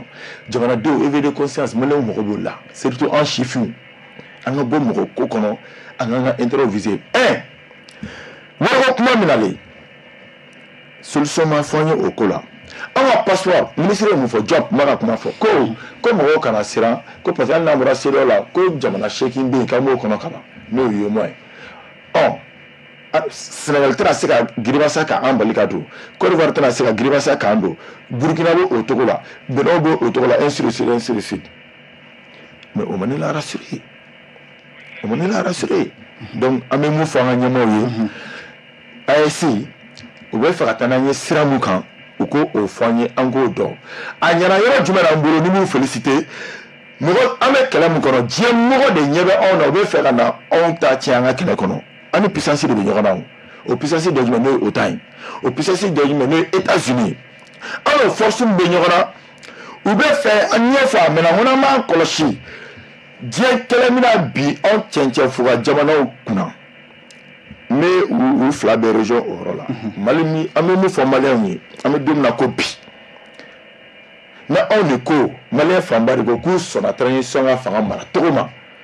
o tuma na an kana namasa fara fili Asimi kɔrɔ an ka pousser a ka taa élection na k'i présenter ka kɛ candidat ye voter ka k'a ye ni voter kɛra projet min b'a bolo tɔ bɛ continuer la an bɛ se ka lafiya tɔ sɔrɔ o kɔnɔ n'an ye maliyɛn fanba ɲɛ bɛ a yɛrɛ la a ka fanga mara cogo kɔnɔ. D'accord, oui. Maintenant rapidement AES ta in a kɛra kɛ wagati parce que ni kɛlɛ kun dara anw kelen ma sisan b'a sɔrɔ anw seginna an nɔ la 2012 kun bɛ cogo min na i y'a ye Tezawatem kɛlɛ nana kɛ Burkina ka renfort nana fara an ka renfort kan donc an sera ka kɛlɛ kɛ o la donc an mago bɛ sécurité la ni jamana saba ye an bolo ka to ɲɔgɔn bolo parce que kɛlɛ min b'anw kunna o de bɛ Niger kunna kɛlɛ min b'anw kunna o de bɛ Burkina kunna a kɔlɔlɔ a bɛ ka na se Benin a bɛ ka na se Côte d'Ivoire an bɛ Ala deli Ala ka o fana sɔn hakilila ɲuman na an n'u fana bolo ka se ka den ɲɔgɔn ma an ka se ka jɛ ka ni masiba in bɔ an la parce que ni kɛlɛ in ye narcotrafiquants ka kɛlɛ ye ne yɛrɛ bolo nin ye janfa kɛlɛ dɔ de labɛnnen cogo min na puissances bɛ se ka na anw tɔnɔbɔ i y'a faamu donc n'an ye hakilina sɔrɔ k'an bolo di ɲɔgɔn ma ca Ala fɛ donc solution bɛ sɔrɔ an bɛ bɔ nin kɛlɛ. A bɛ n'a fɔ i ka kuncɛ kuma yɛrɛ fɔ ka ban nka miniti tɔ tora miniti 5 an b'a lajɛ k'o tila an ni ɲɔgɔn cɛ se ka ɲininkali min bɛ yen ni n b'o sɛmɛ la furancɛla fanga in fɛn banta don e ka jate la wa a bɛ ban wa. don ma dɔgɔda o yɛrɛ bɛ ban ko kuma bɛ dɔgɔdara ma donc fɛn bɛɛ ban fɛn ye n'a fɔra k'a tɛ ban voilà je sais mɔgɔw bɛ furancɛla fanga dɔw yɛrɛ ko k'an tɛ transition kɔnɔ fɛn kɔni bɛ ayiwa fanga dɔ de kɔnɔ sɔrɔsiw fanga b'u bolo c'est à dire n bɛ fɛ ka mun fɔ mɔgɔw k'a faamuya an bɛ kɛlɛ de kɔnɔna la nin wagati la quoi donc kɛlɛ kɔnɔna tɛ élection guruba wagati ye parce que tubabu ninnu filɛ nin ye u sagona ko bɛ sɔrɔ élection de kɔnɔna la parce que u bɛ se k'olu de financer u bɛ se ka tiɲɛni kɛ o de kɔnɔna la ka fitinɛ wuli ka côté dɔ ɲini rapidement ko crise post-électorale ceci cela c'est à dire u ka schéma b'u bolo quoi u t'u ka logiciel fɛ u ka schéma b'u bolo rapidement yanni ka bɔ kuma la an bɛ fɛ ka n balimakɛ Jara a tun y'a fɔ ko a tɛmɛ n'Ala sɔnna an bɛ sɔn accès sɔrɔ maire la ne b'o c'est à dire tubabu de y'an ka ko bɛɛ infiltrer sinon accès kan ka sɔrɔ Mali bolo maire la an bɛ don min na bi comme bi à travers l'OMVS organisation pour la mise en valeur du fleuve Sénégal a volet de navigation bɛ ka bɔ Mali la ka taa fɔ maire la Saint-Louis ni ma fili minnu bɛ investi historique dɔw u bɛ se k'a ɲɛfɔ u bɛ se k'a sɛbɛntiya voilà donc mais siɲɛ kelen depuis a sigira fo ka na se bi ma a ma se ka lawaleya parce que tubabu de y'u sen da a bɛɛ lajɛlen kan donc c'est pour dire que an bɛ kɛlɛ min na bi souveraineté kɛlɛ min na bi maliyɛnw k'a faamuya k'a fɔ ko kɛlɛ in vraiment an kana fɔ k'an bɛ fɛn kɛ action kɛ ou bien ka fɛn dɔw kɛ bi minnu b'a to a kɛlɛ in bɛ se ka ɲigisi ɲagasa quoi an bɛ souveraineté retrouver la an bɛ indépendance kura de kɛlɛ la bi na komi bi donc o tɛ taga ni fɛn minnu tɛ vraiment an ka mun ni ɲɔgɔn kɔrɔ halisa an ka nin ko in kɛ Occident b'an kan n'o ye OTAN ye Algérie b'an kan Mauritanie b'an kan donc n'an ma ɲɔgɔn minɛ a bɛ kɛ tiɲɛni ye voilà donc o de fɔ rapidement d'accord an b'i fo kosɛbɛ oui Umar Jara Mali furancɛla fanga in a bɛ ban wa a bɛ ban Sega bɔra k'a f'i ye sisan diɲɛ ko bɛɛ bɛ ban mais ko laɲini ye min ye n'a y'o sɔrɔ ka sɔrɔ ka ban o de ye bancogo ɲuman ye an bɛ Ala deli la o de la laɲini an y'a fɔ cogo min na gɛlɛya belebeleba minnu kɛra sababu ye ka fanga yɛlɛma don Mali kɔnɔ o belebeleba n'a kɛra i n'a fɔ bana jugu Mali la n'a tun tɛ ka ban pewu o ye lakanako in de ye bon lakanako in an bɛ yɔrɔ min na komi bi a ma ban nka dɔ bɛ ka k'a la tiɲɛ yɛrɛ la hali Nations Unies ka indépendant ni ma fili a ka kuma kɔnɔna na siɲɛ laban y'a lamɛn mun na a ko min changera ko ye jamana volonté bɛ jamana ɲɛmɔgɔw la bi kosɛbɛ ka kɛlɛ kɛ ka tɛmɛ fɔlɔ kan i b'a ɲɛ a dɔn jamana mɔgɔ baara cogo la ko kɛlɛ ko ye mun n'i kan hali ni n'u kumana dɔrɔn donc o b'a taamasiyɛn dɔ yira o mun b'a yira k'a fɔ ko an bɛ yɔrɔ min na komi bi jamana min u bɛ ka ɲini ko to ɲini na an ka tɔw fana ladege an fana kana fɔ k'an bɛ taa kalata la k'a sɔrɔ an m'an ka jamana sɔrɔ fɔlɔ dɛ ni tubabu yɛrɛ bɛɛ bɛnna ka ban ko i kɛra nin kana kalata kɛ ka d'a kan k'u bɛ kɛlɛ la u k'a dɔn k'a fɔ k'an fana bɛ kɛlɛ la u k'u ka démocratie mara yen fɔlɔ n'a y'an ka jamana sɔrɔ wagati min na sisan min ka d'an an b'o kɛ jagoya fana tɛ démocratie ye koyi chinois fɛ de olu ma deli ka démocratie kɛ mais u kɛra deuxième puissance mondiale de bi diɲɛ bɛɛ jɛra ka taa coupe du monde ta Qatar ma deli ka élection kɛ vraiment démocratie bɛ kɛ jamana dɔ de kɔnɔ quoi voilà voilà n b'o fɔ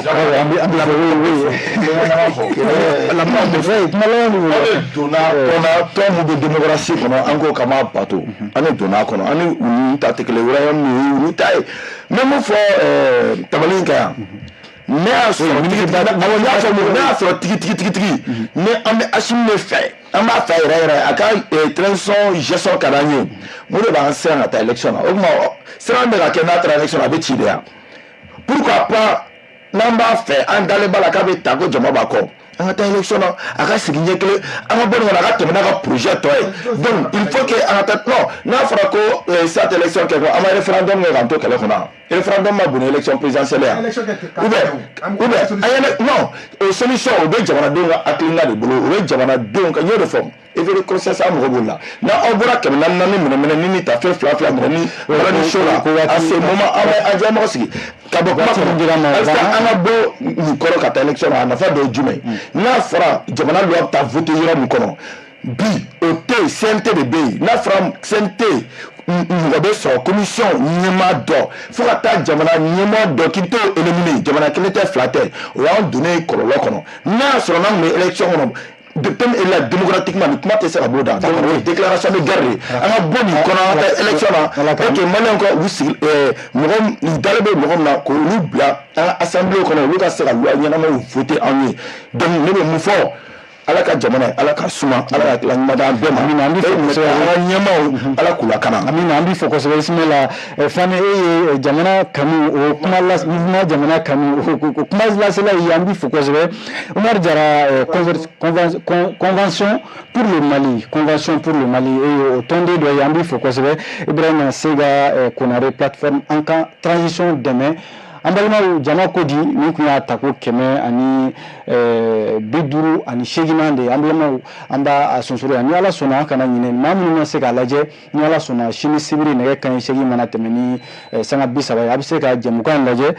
min ye kari fana ye nɛgɛ kanɲɛ 9 walima nɛgɛ kanɲɛ 10 sakɛ nɛgɛ kanɲɛ 10 a bɛ se k'a lajɛ o waati ninnu na an balimaw an b'an sonsoro yan nɔ ni ala sɔnna dɔgɔkun wɛrɛ babu wɛrɛw an na o ta ka ye kɛnɛ kan maa wɛrɛw an n'olu wele ka na o tuma na minnu y'an filɛ bɔlɔlɔ sanfɛ radio Joliba sanfɛ ani télévision Joliba TV News ale sanfɛla la an b'a fɔ aw ni ce a kan bɛn diɲɛ waati wɛrɛ